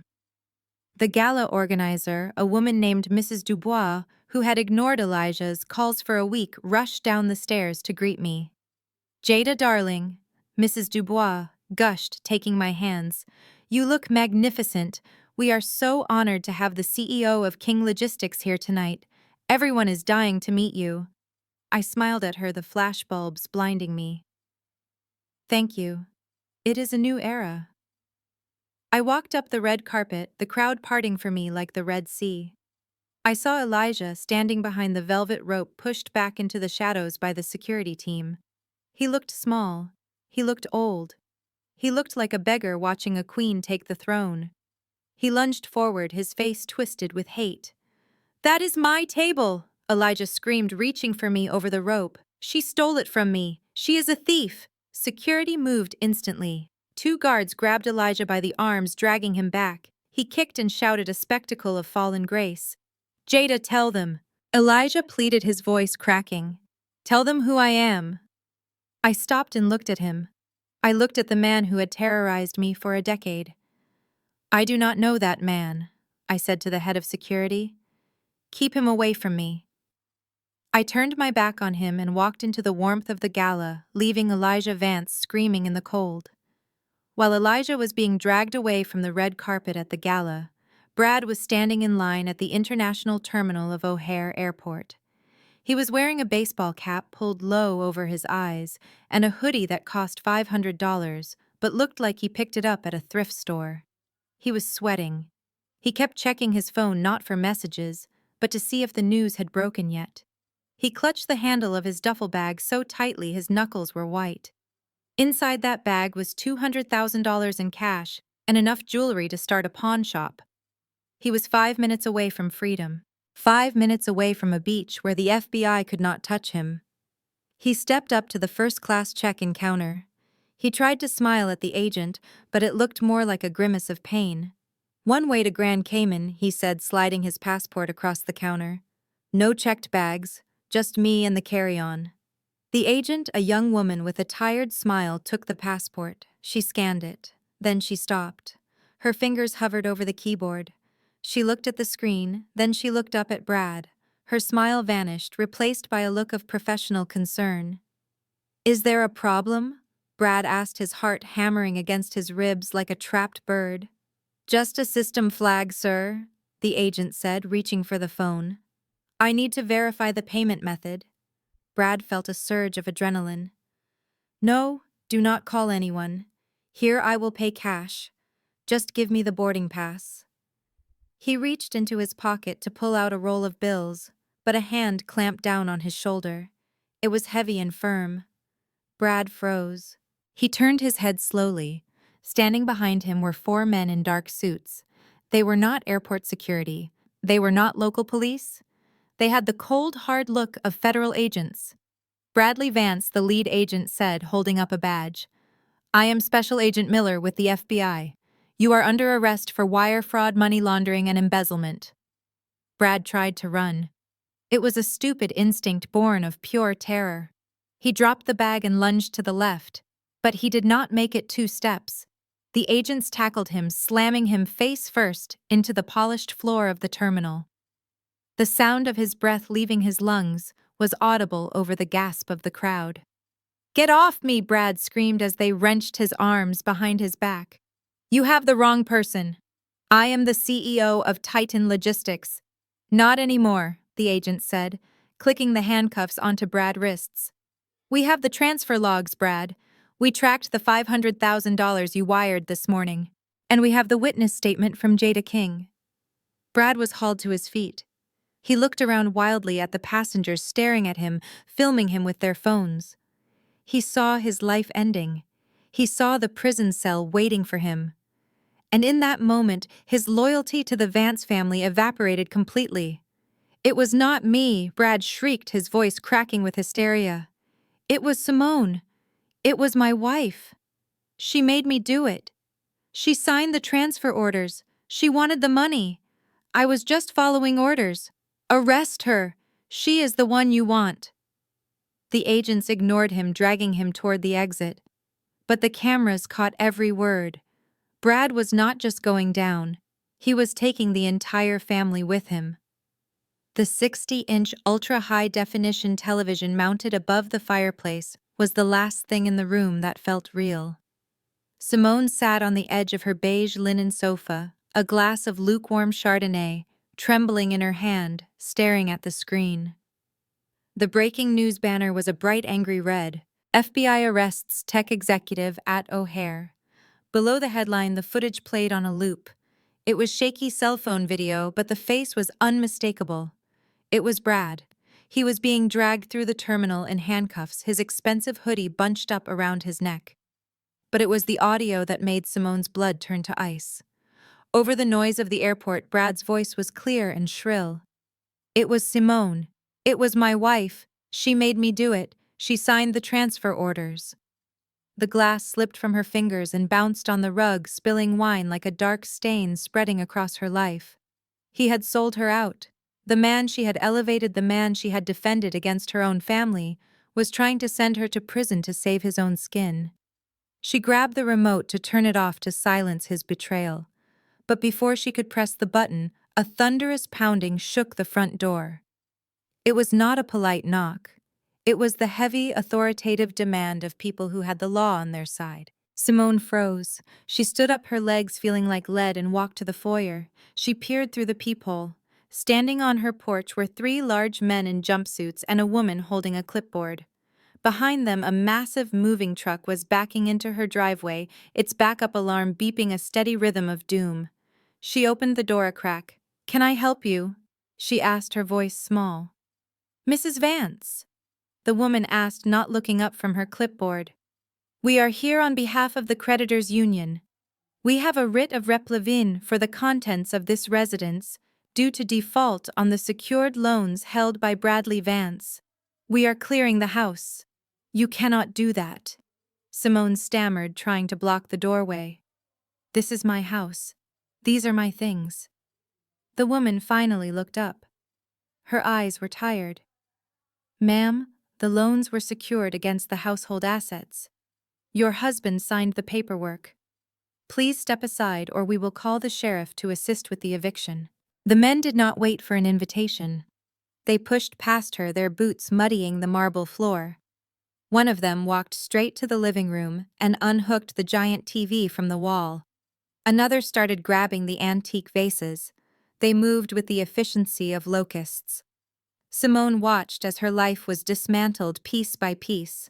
Her status, her comfort, her identity, it was all being boxed up and carried away. She fumbled for her phone. She dialed her father, but it went straight to voicemail. She dialed Brad, but the number was disconnected. She was alone in a house that was being eaten alive. Desperation clawed at her throat. She scrolled through her contacts until she found the one number she swore she would never call.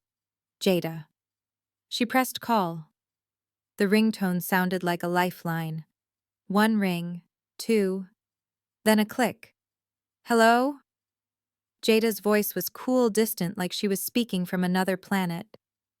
"Jada, help me." Simone sobbed, collapsing onto the bottom step of her grand staircase as a mover carried her dining chairs past her. "They are taking everything. Brad got arrested and he is blaming me. The repo men are here. Please, Jada, you have to stop them. We are family. I am your sister." There was a pause on the other end. A long, heavy silence where Simone could hear the faint sound of jazz music playing in the background of Jada's world. "I am sorry," Jada said, her voice devoid of anger, devoid of pity, devoid of anything at all. "You must have dialed the wrong number. I do not have a sister." The line went dead. Simone pulled the phone away from her ear and stared at the black screen. The finality of the click echoed in her mind, louder than the movers, louder than the news report, louder than the crashing of her world. She was not just broke. She was an orphan. The glass doors of Apex Freight, the fiercest competitor to what remained of Titan Logistics, slid open with a smooth, welcoming hiss. Julian straightened his tie in the reflection. It was an Armani tie, one of the few luxury items he had managed to salvage from the penthouse before the locks were changed.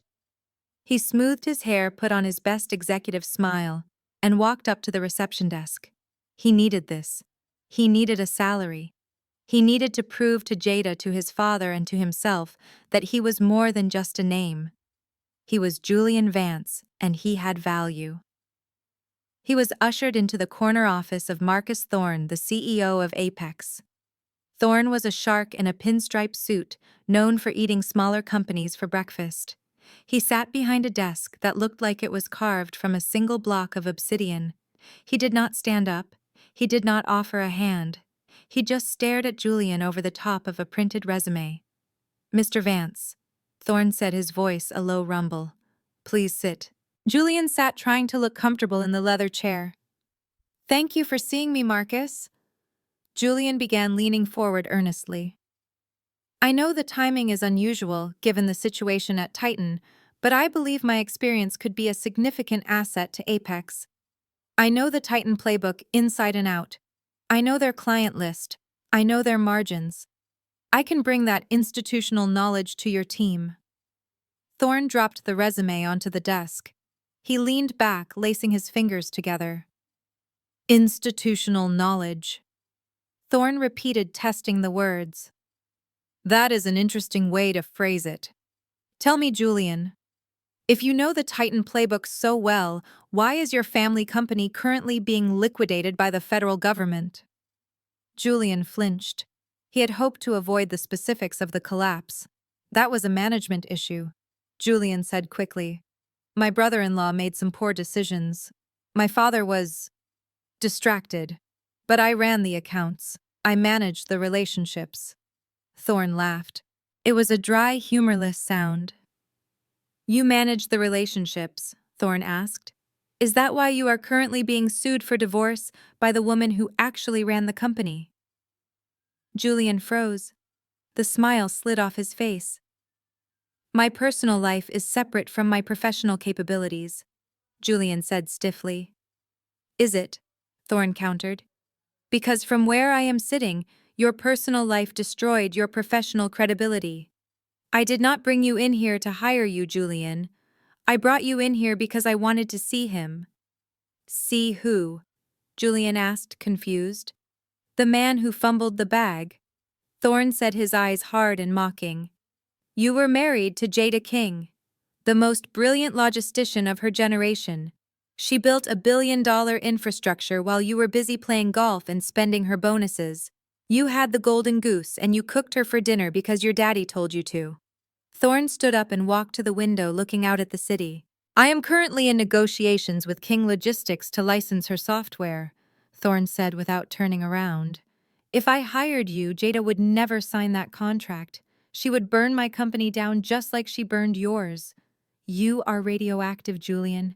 You are the punchline to the biggest joke in the industry. No one in this town will hire Jada King's ex-husband. We are all too afraid of her." Julian stood up, his face burning with humiliation. "I have an MBA," Julian shouted, his voice cracking. "I am a Vance." Thorne turned back, his face devoid of sympathy. "You are a liability," Thorne said. "Security will show you out. Try the temp agency down the street. I hear they are looking for people who can lift heavy boxes." Julian walked out of the office, the laughter of the Apex staff following him down the hallway. He stepped onto the sidewalk, loosened his Armani tie, and realized for the first time that the name Vance was no longer a key that opened doors. It was a lock that kept them shut. The Cook County Correctional Center did not have a VIP entrance. Elijah Vance discovered this indignity as he stood in the slow-moving security line, sandwiched between a weeping mother and a man with face tattoos. He had to take off his belt. He had to remove his Italian leather shoes. He had to surrender his phone. By the time he reached the visitor area, he was stripped of every accoutrement of power he had spent a lifetime accumulating. He sat on the metal stool in front of the thick plexiglass partition, his leg bouncing with a mixture of rage and adrenaline. Brad was led in by two guards. He was wearing an orange jumpsuit that hung loosely on his frame. His hair was unwashed and he looked like he had not slept in days. But when he saw Elijah, he did not look ashamed. He did not look afraid. He smiled. It was a jagged, broken smile that made the hair on Elijah's arms stand up. Brad picked up the receiver and held it to his ear. Elijah snatched up his own phone, his knuckles white. "You ungrateful parasite," Elijah hissed into the phone. "You stole from me. You stole from my mother. I took you in. I gave you a life you never deserved, and you repay me by looting my company." Brad just kept smiling. He leaned forward until his forehead was resting against the glass. His breath fogged the surface. "I did not loot it alone. Dad," Brad said, his voice sounding tinny and distorted through the receiver. "Do not call me Dad." Elijah spat. "You are nothing to me. I am going to make sure you rot in here. I have the best lawyers in the city working on my defense. I am going to pin every single missing cent on you. You acted alone. You are a rogue employee." Brad laughed. It was a wet, hacking sound that turned into a cough. He wiped his mouth with the back of his hand. "Rogue employee," Brad repeated. "Is that the story?" "That is funny. Because that is not what I told the FBI this morning." Elijah froze. The blood began to pound in his ears. "What did you say?" Elijah whispered. "I told them the truth." Brad set his eyes wide and manic. "I told them I was just the executioner. You were the judge. Do you remember those digital transfer authorizations, Elijah? The ones you approved every Friday morning without reading them because you were too busy playing golf?" Elijah felt a cold hand squeeze his heart. "I never signed those transfer orders," Elijah stammered. "Your digital key did," Brad countered. "Your biometric fingerprint is on every single wire transfer to the Cayman Islands. I made sure of it. I set it up so that every theft required your direct override. You thought you were approving vendor payments. You were approving my retirement fund, and you know what the feds call that. They call it conspiracy. They call it a RICO case. You are lying."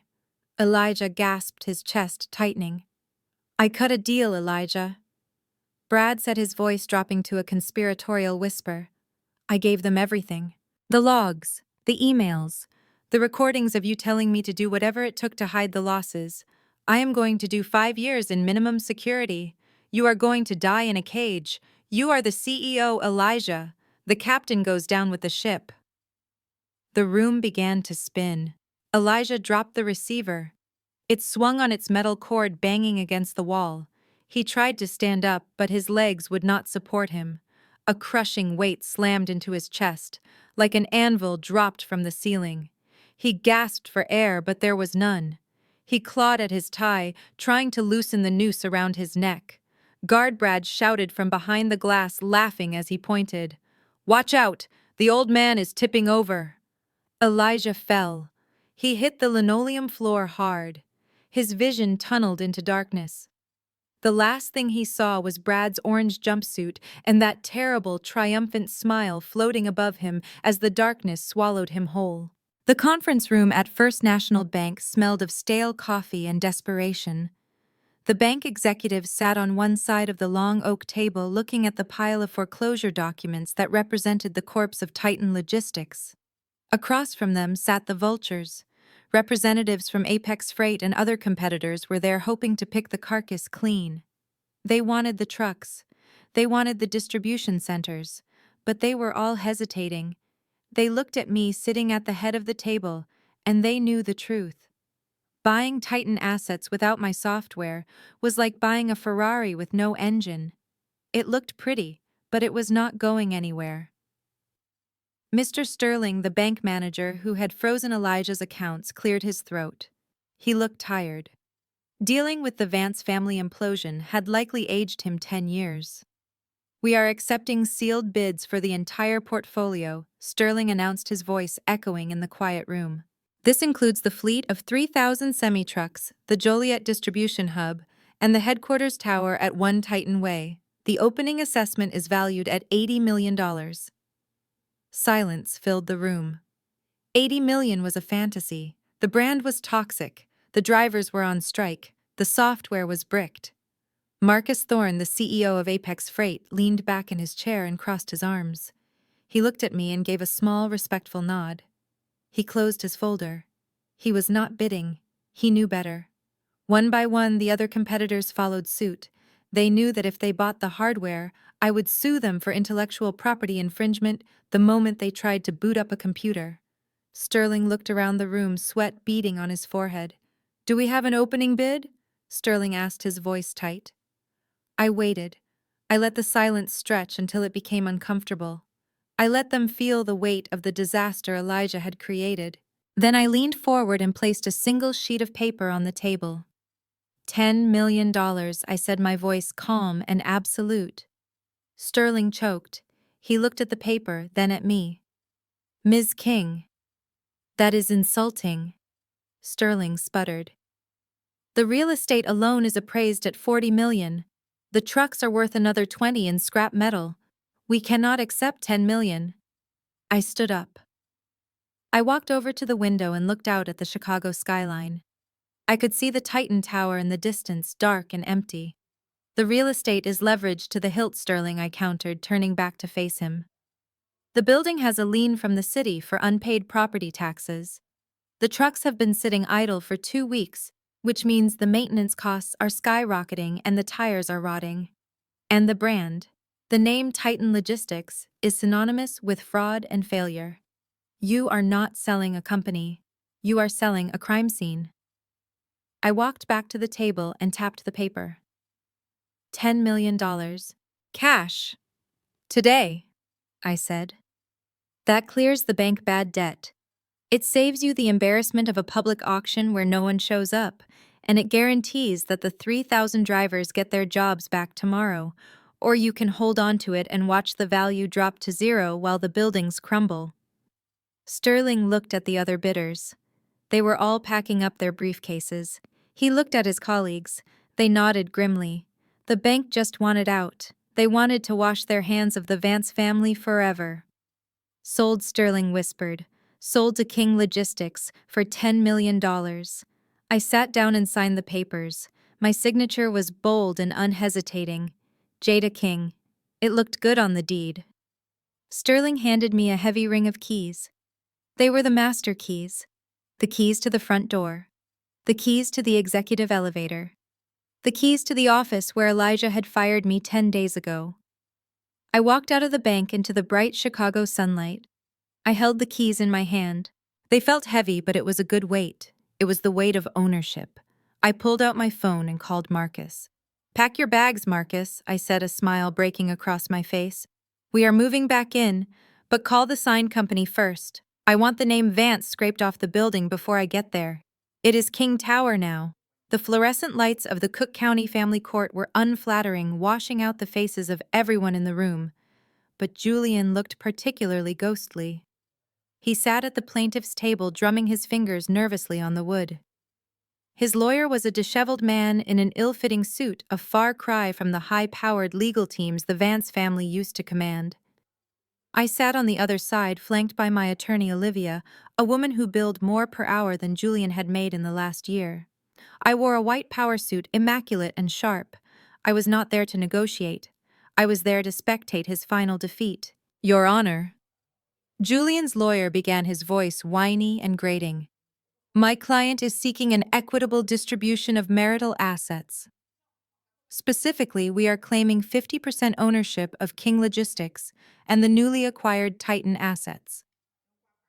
Mrs. King built this company during the marriage, utilizing connections and intellectual property developed while she was supported by Mr. Vance. It is community property." I felt a laugh bubble up in my throat, but I swallowed it down. Supported by him. That was rich. Julian had not paid a bill since 2015. The judge, a stern woman with glasses perched on the end of her nose, looked over her spectacles at Julian.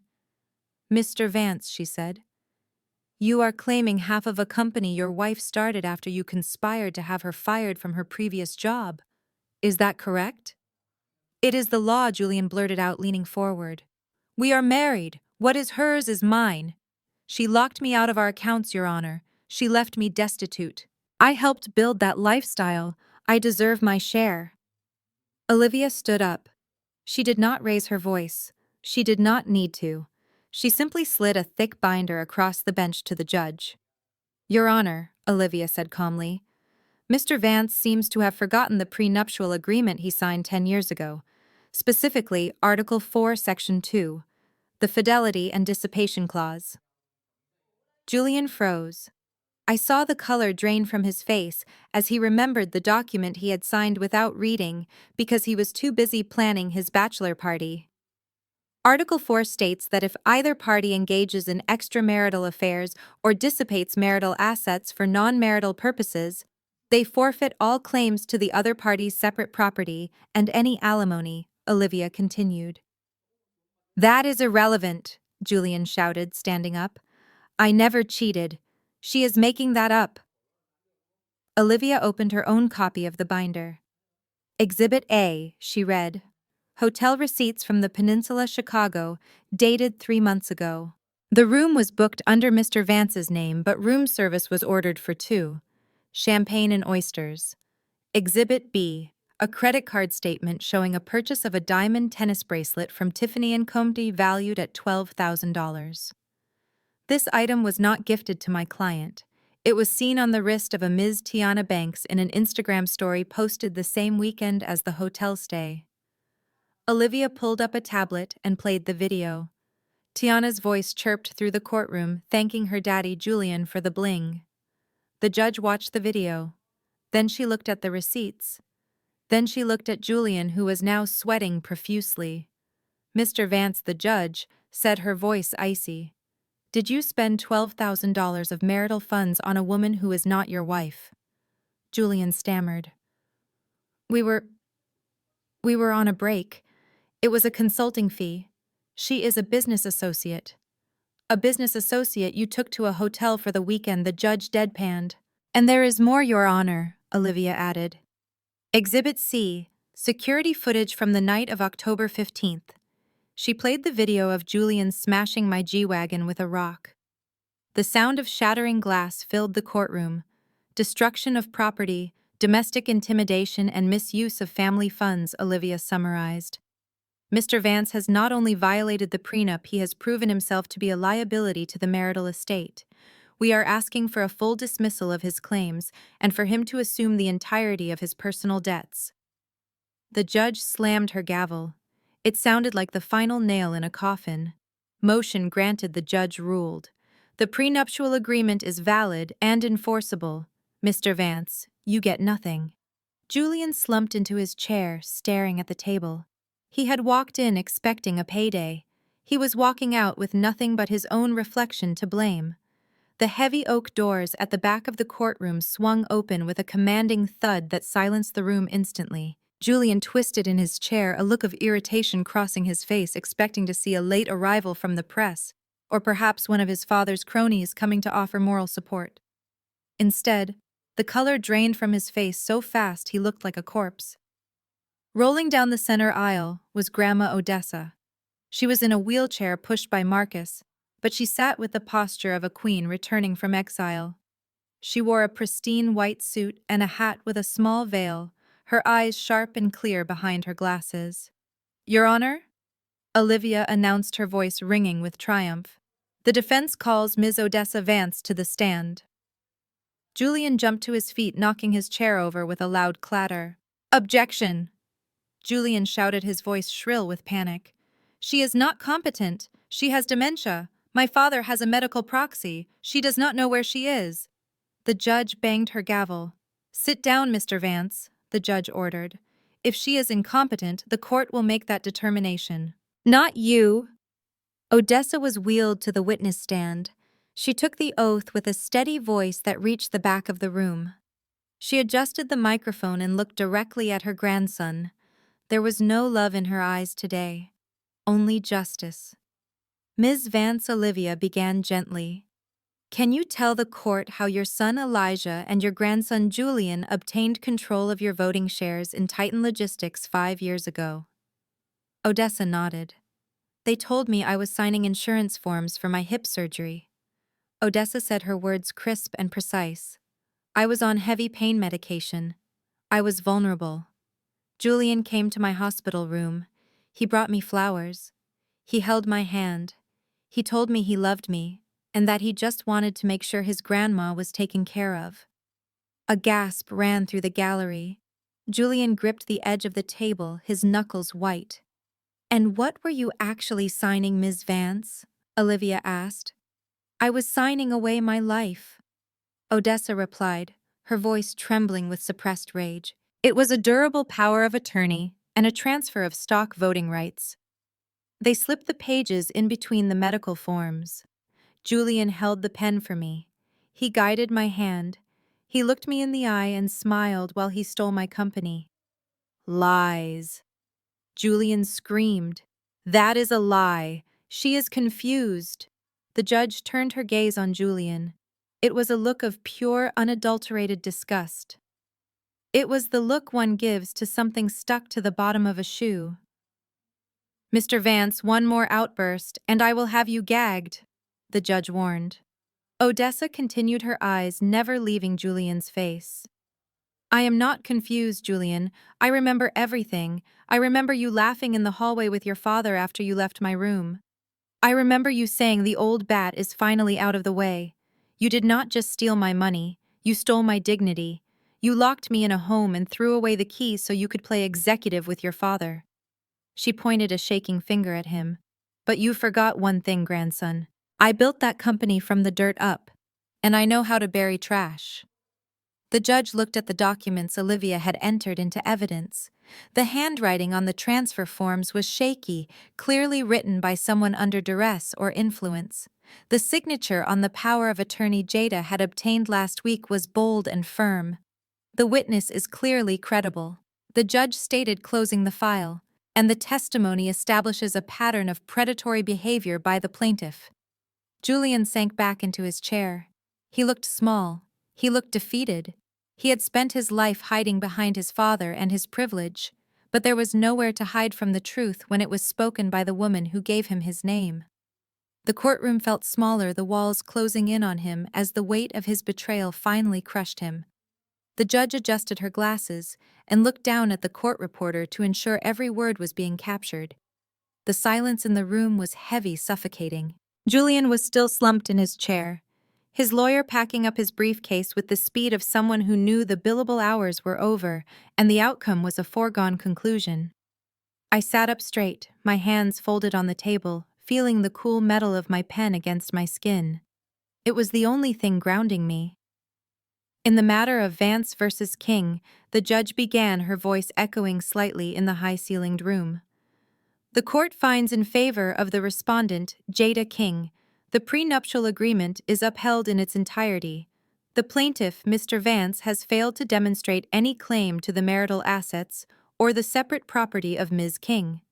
Furthermore, due to the proven dissipation of marital funds for extramarital activities, Mr. Vance is ordered to assume full responsibility for all outstanding debts listed in Exhibit D, including the credit card balances totaling $250,000.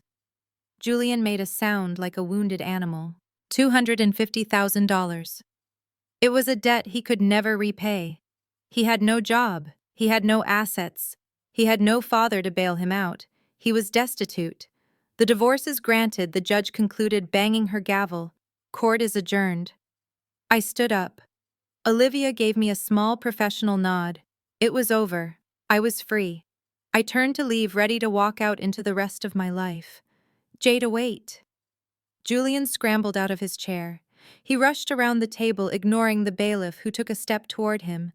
He fell to his knees in the middle of the aisle, blocking my path. He grabbed the hem of my pants, his hands shaking. Please, Jada. Julian sobbed, tears streaming down his face, ruining his expensive shirt. You cannot do this. I have nothing. Dad is broke. Brad is in jail. I have nowhere to go. I will be homeless. I looked down at him. I remembered the man who had bought me flowers on our first date. I remembered the man who had promised to build a life with me. But that man was gone. He had been replaced by this pathetic creature who only knew how to take. "Let go of me, Julian," I said, my voice devoid of emotion. "Just give me something. Anything," Julian pleaded, tightening his grip. "A loan. A job. I will work in the mailroom. I will drive a truck. Just do not leave me with nothing." I looked at the hand clutching my leg. It was the same hand that had signed the transfer orders, the same hand that had thrown a rock through my car window. "You did this to yourself," I said. "You chose your father over your wife. You chose a mistress over your marriage. You chose greed over loyalty. Now you have to live with those choices." I pulled my leg free from his grasp.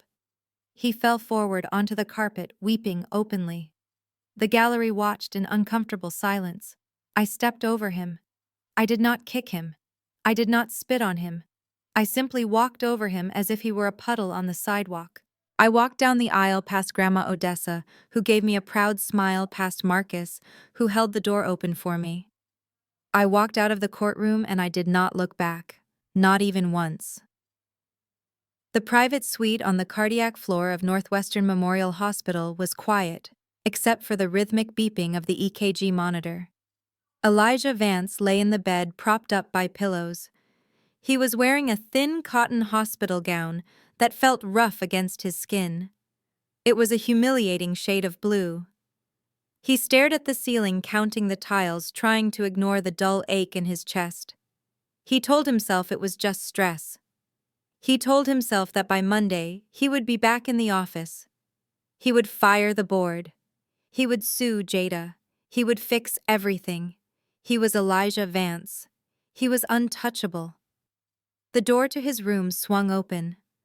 Elijah did not turn his head. He assumed it was the nurse coming to check his vitals or bring him water. "Get out!" Elijah rasped, his voice weak but filled with his trademark arrogance. "I told the station nurse I do not want to be disturbed. I am trying to sleep." "We are not the nurse, Mr. Vance," a deep voice said. Elijah turned his head slowly. Standing at the foot of his bed were two men in dark suits. They were not doctors. They were not friends. They were the same federal agents who had arrested Brad at the airport. Agent Miller stood tall, holding a leather folder. "Elijah Vance," Agent Miller said, his voice filling the sterile room. "I am placing you under arrest for racketeering, wire fraud, and conspiracy to commit money laundering." Elijah tried to sit up, but the wires attached to his chest pulled him back. The monitor began to beep faster, reflecting the spike in his heart rate. "You cannot arrest me here," Elijah sputtered, his face flushing red. "I am a sick man. I am in cardiac recovery. This is harassment. Get my lawyer on the phone immediately." "Your lawyer is already aware of the situation," Agent Miller said, stepping closer to the bed. "And so is your doctor. We have a medical transport team waiting outside. Once you are stable, you will be transferred to the secure ward at the Federal Detention Center." The detention center. The words hit Elijah like a physical blow. "This is a mistake," Elijah insisted, his hands gripping the bedsheets. "It was Brad. My son-in-law did this. He is the thief. He is lying to save himself. You cannot believe him. He is a gambling addict." "We know about the gambling, Mr. Vance," Agent Miller said calmly. "But we also know about the authorization codes. Brad gave us the server logs. He gave us the audio recordings from your office where you instructed him to falsify the quarterly reports. We have you on tape, Elijah. We have everything." The agent reached into his pocket and pulled out a pair of handcuffs. He did not secure them to Elijah's wrists. Instead, he clicked one cuff onto Elijah's right wrist and the other onto the metal rail of the hospital bed. The sound of the metal locking was final and absolute. Elijah looked at the handcuff. It was cold against his skin. He looked at the agent. For the first time in 40 years, Elijah Vance had nothing to say. He had no threats. He had no bribes. He had no power. Agent Miller pulled a small card from his pocket and began to read. "You have the right to remain silent. Anything you say can and will be used against you in a court of law. You have the right to an attorney. If you cannot afford an attorney, one will be provided for you. Elijah closed his eyes as the rights were read to him. He listened to the steady beep of the monitor, realizing that it was counting down the seconds of his freedom. The empire was gone. The family was destroyed, and he was just an old man chained to a bed waiting to die in a cage. The smell of stale fryer grease was the first thing that hit Simone as she pushed open the sticky glass door of Burger Bliss. It was a thick, suffocating scent that clung to her hair instantly. She was wearing a silk blouse that cost $600, but it was wrinkled and stained with coffee from where she had slept in her car the night before. She clutched her Prada handbag, which was now empty except for a tube of lipstick and a bus pass. She was not here to order a meal. She was here because the help wanted sign in the window was the only invitation she had received in weeks. She walked up to the counter. The teenager working the register popped a bubble of gum and looked at her with dull disinterest. "I am here to see the manager," Simone said, trying to pitch her voice to the haughty tone she used to command. "I am applying for the shift supervisor position." The teenager rolled his eyes and yelled toward the back. "Hey, Brenda! Some lady in a fancy shirt wants a job." A moment later, the kitchen door swung open. A woman in a polyester uniform with a name tag that read General Manager walked out. She was wiping her hands on a towel. She looked tired, but her eyes were sharp. She stopped when she saw Simone. A slow, unrecognizable expression spread across her face. It was not a smile. It was something colder. "Simone Vance," the manager said softly. Simone blinked. She squinted at the woman. She looked familiar in a vague, invisible sort of way, like someone Simone might have walked past 1,000 times without seeing. "Yes, that is me," Simone said, straightening her spine. "Have we met?" The manager laughed. It was a dry, harsh sound. "You could say that. I worked at Titan Logistics for 3 years, Simone. I was the receptionist on the executive floor. The one you fired because I didn't hold the elevator door open for you fast enough. You told your father I had an attitude problem. You said I was looking at you disrespectfully." Simone felt the blood drain from her face. She remembered. She remembered the girl crying as security escorted her out. She remembered laughing about it with Brad over lunch. Brenda Simone stammered, her voice trembling. "I am so sorry. I did not know. I was under a lot of stress back then. Please, I really need this job. I have nothing left. My husband is in jail. My house is gone. I just need a chance." Brenda crossed her arms and leaned against the counter. She looked Simone up and down, taking in the ruined blouse and the desperate eyes. "You want a job?" Brenda asked. "You want to be a part of the team?" "Yes," Simone pleaded. "I can manage people. I have leadership skills. I can run the register." Brenda shook her head. "No, Simone. You do not get to run the register. You do not get to manage anyone. But I am going to hire you." Simone felt a surge of relief so strong she almost collapsed. "Thank you. Thank you so much, Brenda. I will not let you down." "When do I start?" "You start right now," Brenda said, reaching behind the counter. She pulled out a bucket of dirty gray water and a mop that looked like it had seen a war zone. She dropped them in front of Simone with a wet splash. "The men's restroom has a clog in the second stall," Brenda said, her voice devoid of pity. "Someone got sick in there an hour ago, and I have been waiting for the right person to clean it up. That person is you." Simone stared at the bucket. The smell coming from it was foul. "You want me to clean the toilet?" Simone whispered, horrified. Brenda smiled. "And the floor. And the walls. If you want the minimum wage paycheck, you do the minimum wage work. Now get scrubbing, princess, or get out." Simone looked at the door. She wanted to run. She wanted to scream, but her stomach growled, a painful reminder of her hunger. She slowly reached down and picked up the mop handle. It was slimy. She walked toward this bathroom, listening to the hum of the refrigerator, knowing that she had finally hit rock bottom. The revolving doors spun with a smooth whisper, admitting me into the lobby of what was now officially King Tower. The air smelled of industrial cleaner and new beginnings. I walked across the polished marble floor, the sound of my heels echoing against the high ceiling. I stopped dead in the center of the room. Looming over the reception desk was the 10-foot oil painting of Elijah Vance. He was painted in a heroic pose, staring down at the employees with a sneer of eternal judgment. It was a shrine to a false god. Two maintenance workers stood nearby, holding ladders, waiting for my command. They looked nervous. "Take it down," I said, my voice echoing in the vast space. "Burn it or throw it in the dumpster. I do not care. Just get it out of my sight." The workers scrambled. They unhooked the heavy frame and lowered Elijah to the floor face down. The wall looked better already. It looked clean. "Bring in the new one," I ordered. Marcus walked in carrying a large framed photograph. It was black and white, sharp and dignified. It showed a young Odessa Vance standing proudly in front of her very first delivery truck, wearing overalls and a smile that could light up a city. "Hang it high," I said, watching them lift the frame. "Let everyone who walks in here know who really built this house." "Welcome home, Grandma." The prison visiting room smelled of bleach and misery. Elijah sat behind the thick plexiglass partition, wearing a jumpsuit that matched the color of the sunset he would never see again. He looked smaller than I remembered. His hair was white and thinning, his arrogance stripped away by the reality of his cage, but his eyes still burned with that familiar hate. He picked up the receiver and hissed at me the moment I sat down. "I made you Jada!" He spat, his voice trembling with impotent rage. "I gave you a career. I taught you everything you know. You are nothing without me." I looked at him calmly. I did not feel fear. I did not feel anger. I felt nothing but pity for a man who had burned down his own house to keep himself warm. "No, Elijah," I said, my voice steady and clear. "You did not make me. You tried to break me. You created monsters.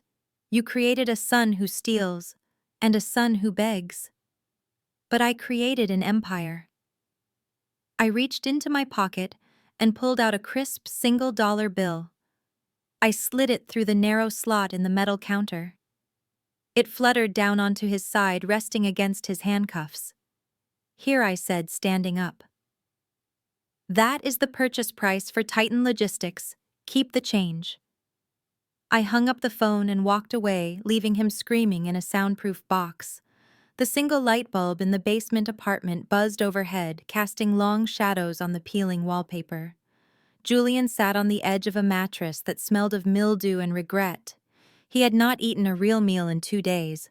With shaking hands, he dialed the only number left in his contacts that might answer. It rang 4 times before his mother picked up.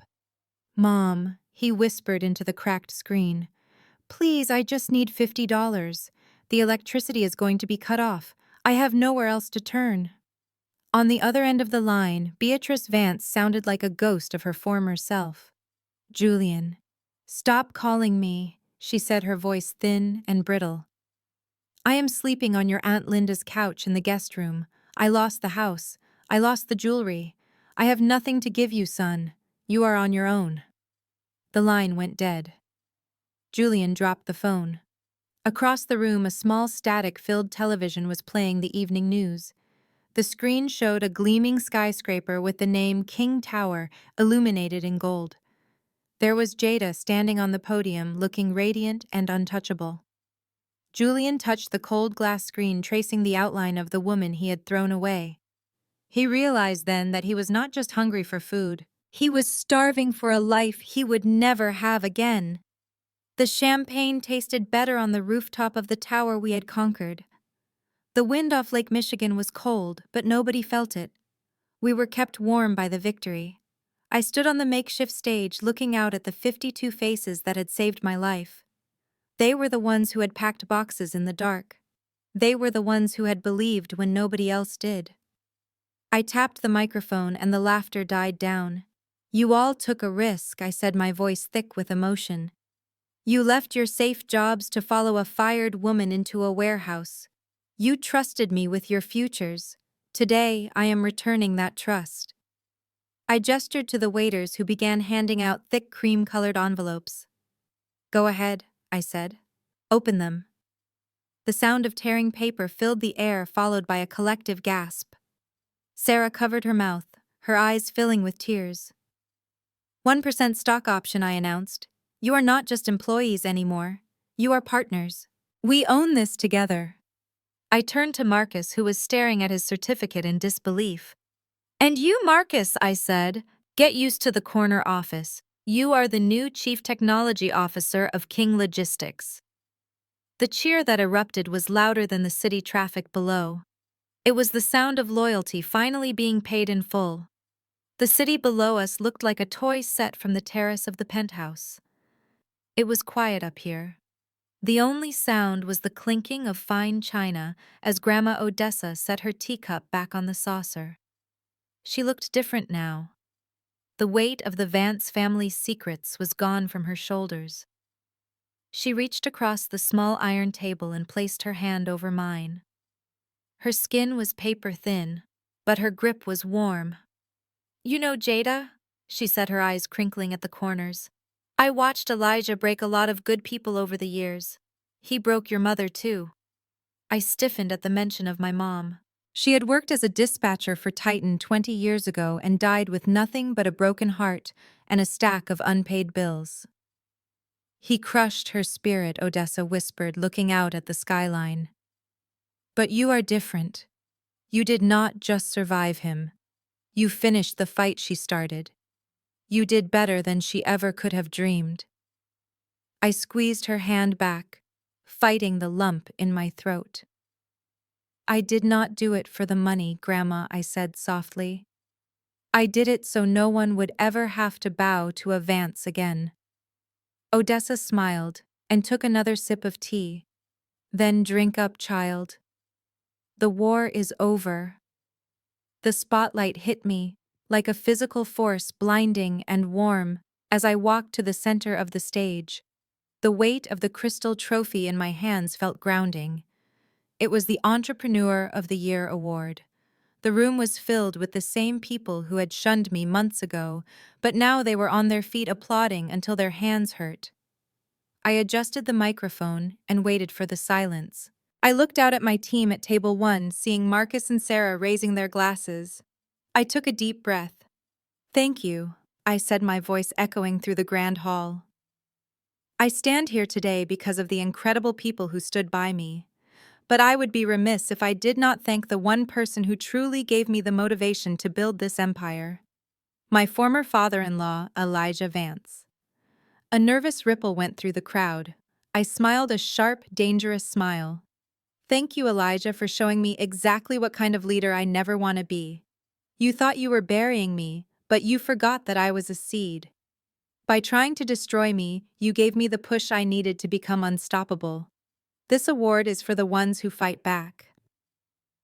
The night wind off Lake Michigan was sharp and cold, but for the first time in months, I did not feel the need to pull my coat tighter to protect myself. I stood on the private terrace of the penthouse suite, leaning my elbows against the frosted glass railing. Below me, Chicago was a sprawling, infinite grid of amber and neon light. It looked different from up here. When I was working for Elijah, the city looked like a maze. I was trapped in a concrete cage where I had to fight for every inch of space. Now, it looked like a circuit board I had designed. The traffic on Lakeshore Drive was just a ribbon of light moving at my command. The wind whipped my hair back across my face, but I did not move to fix it. I let it blow. I closed my eyes and listened. There were no screaming shareholders, no sobbing ex-husbands begging for money, no lawyers threatening injunctions, just the low hum of the city and the steady, confident beating of my own heart. I took a deep breath, filling my lungs with the oxygen of absolute freedom. It tasted sweet. It tasted like ownership. I looked down at my hands. They were steady. These were the hands that had typed the code that revolutionized an industry. These were the hands that had signed the purchase order for my enemy's legacy. My phone buzzed on the glass table beside me. It was a single vibration, sharp and demanding. I opened my eyes. I did not jump. I did not feel that old spike of cortisol and adrenaline that used to come every time Elijah or Julian called late at night to demand I fix their mistakes. I picked it up. The screen illuminated the darkness. It displayed a name I had only recently added to my private contacts. Michael. He was not a banker. He was not a lawyer. He was an architect I had met during the renovation of the tower. A man who built things instead of destroying them. A man who looked at me and saw the woman, not just the CEO. I slid my thumb across the screen. "Hello, Michael," I said. My voice was low and calm, blending with the night air. "Jada." His voice came through deep and warm like whiskey poured over ice. "I was watching the news." "That was quite a speech you gave." I think I heard the sound of the old guard grinding their teeth all the way from the north side. I laughed. It was a genuine sound that bubbled up from my chest. "I think you might be right," I replied. "I hope they do not hurt themselves. I am done paying for their medical bills." There was a pause on the line, a comfortable silence that did not need to be filled with nervous chatter. "You know, Jada." Michael continued, his tone shifting from playful to something more intimate. "You have spent the last year fighting wars. You conquered the city. You saved the company. You have proven everything there is to prove. But I have a question for you." "And what is that?" I asked, looking out at the horizon where the dark water met the sky. "When was the last time you just had dinner? Not a business meeting, not a strategy session with your board, just dinner with a man who admires your mind as much as your metrics." I felt a smile tug at the corners of my lips. It was a new feeling. It was the feeling of being seen not as a weapon or a wallet, but as a person. "I am looking at my calendar, Michael," I teased gently. "It is very full. I have an empire to run." "I know," Michael said, his voice dropping an octave, soft and inviting. "That is why I am asking for just 2 hours. I know a place by the river. It is quiet. The wine is vintage. And there is a strict rule against discussing logistics." I looked at the reflection of the moon in the glass of the balcony door. I looked at the woman staring back at me. She was strong. She was successful. She was alone on a balcony, but she did not have to be lonely. I checked my watch. It was 7:30. "I think I can make an exception," I said softly. "I am free at 8. "Perfect," Michael replied. "I will be downstairs in 20 minutes. I hung up the phone and set it down. I turned back to the city one last time. The lights seemed to twinkle just for me. The war was over. The peace had begun. And for Jada King, the night was just getting started. The saga of Jada King serves as a powerful reminder that true power lies in competence, not titles. When the Vance family mistook Jada's silence for weakness, they sealed their own fate. This story illustrates that you cannot build a legacy on arrogance or nepotism. Eventually, the foundation will crumble without the people who actually do the work. Jada's victory teaches us that when you are undervalued, you do not need to argue or beg. You simply need to take your talents where they are respected. Ultimately, the best revenge isn't just destruction, it is building something better. If you have ever had to build your own table because they wouldn't give you a seat, hit that like button. Subscribe and tell us in the comments, what is the one thing you are building right now that no one can take away from you? Let's rise together.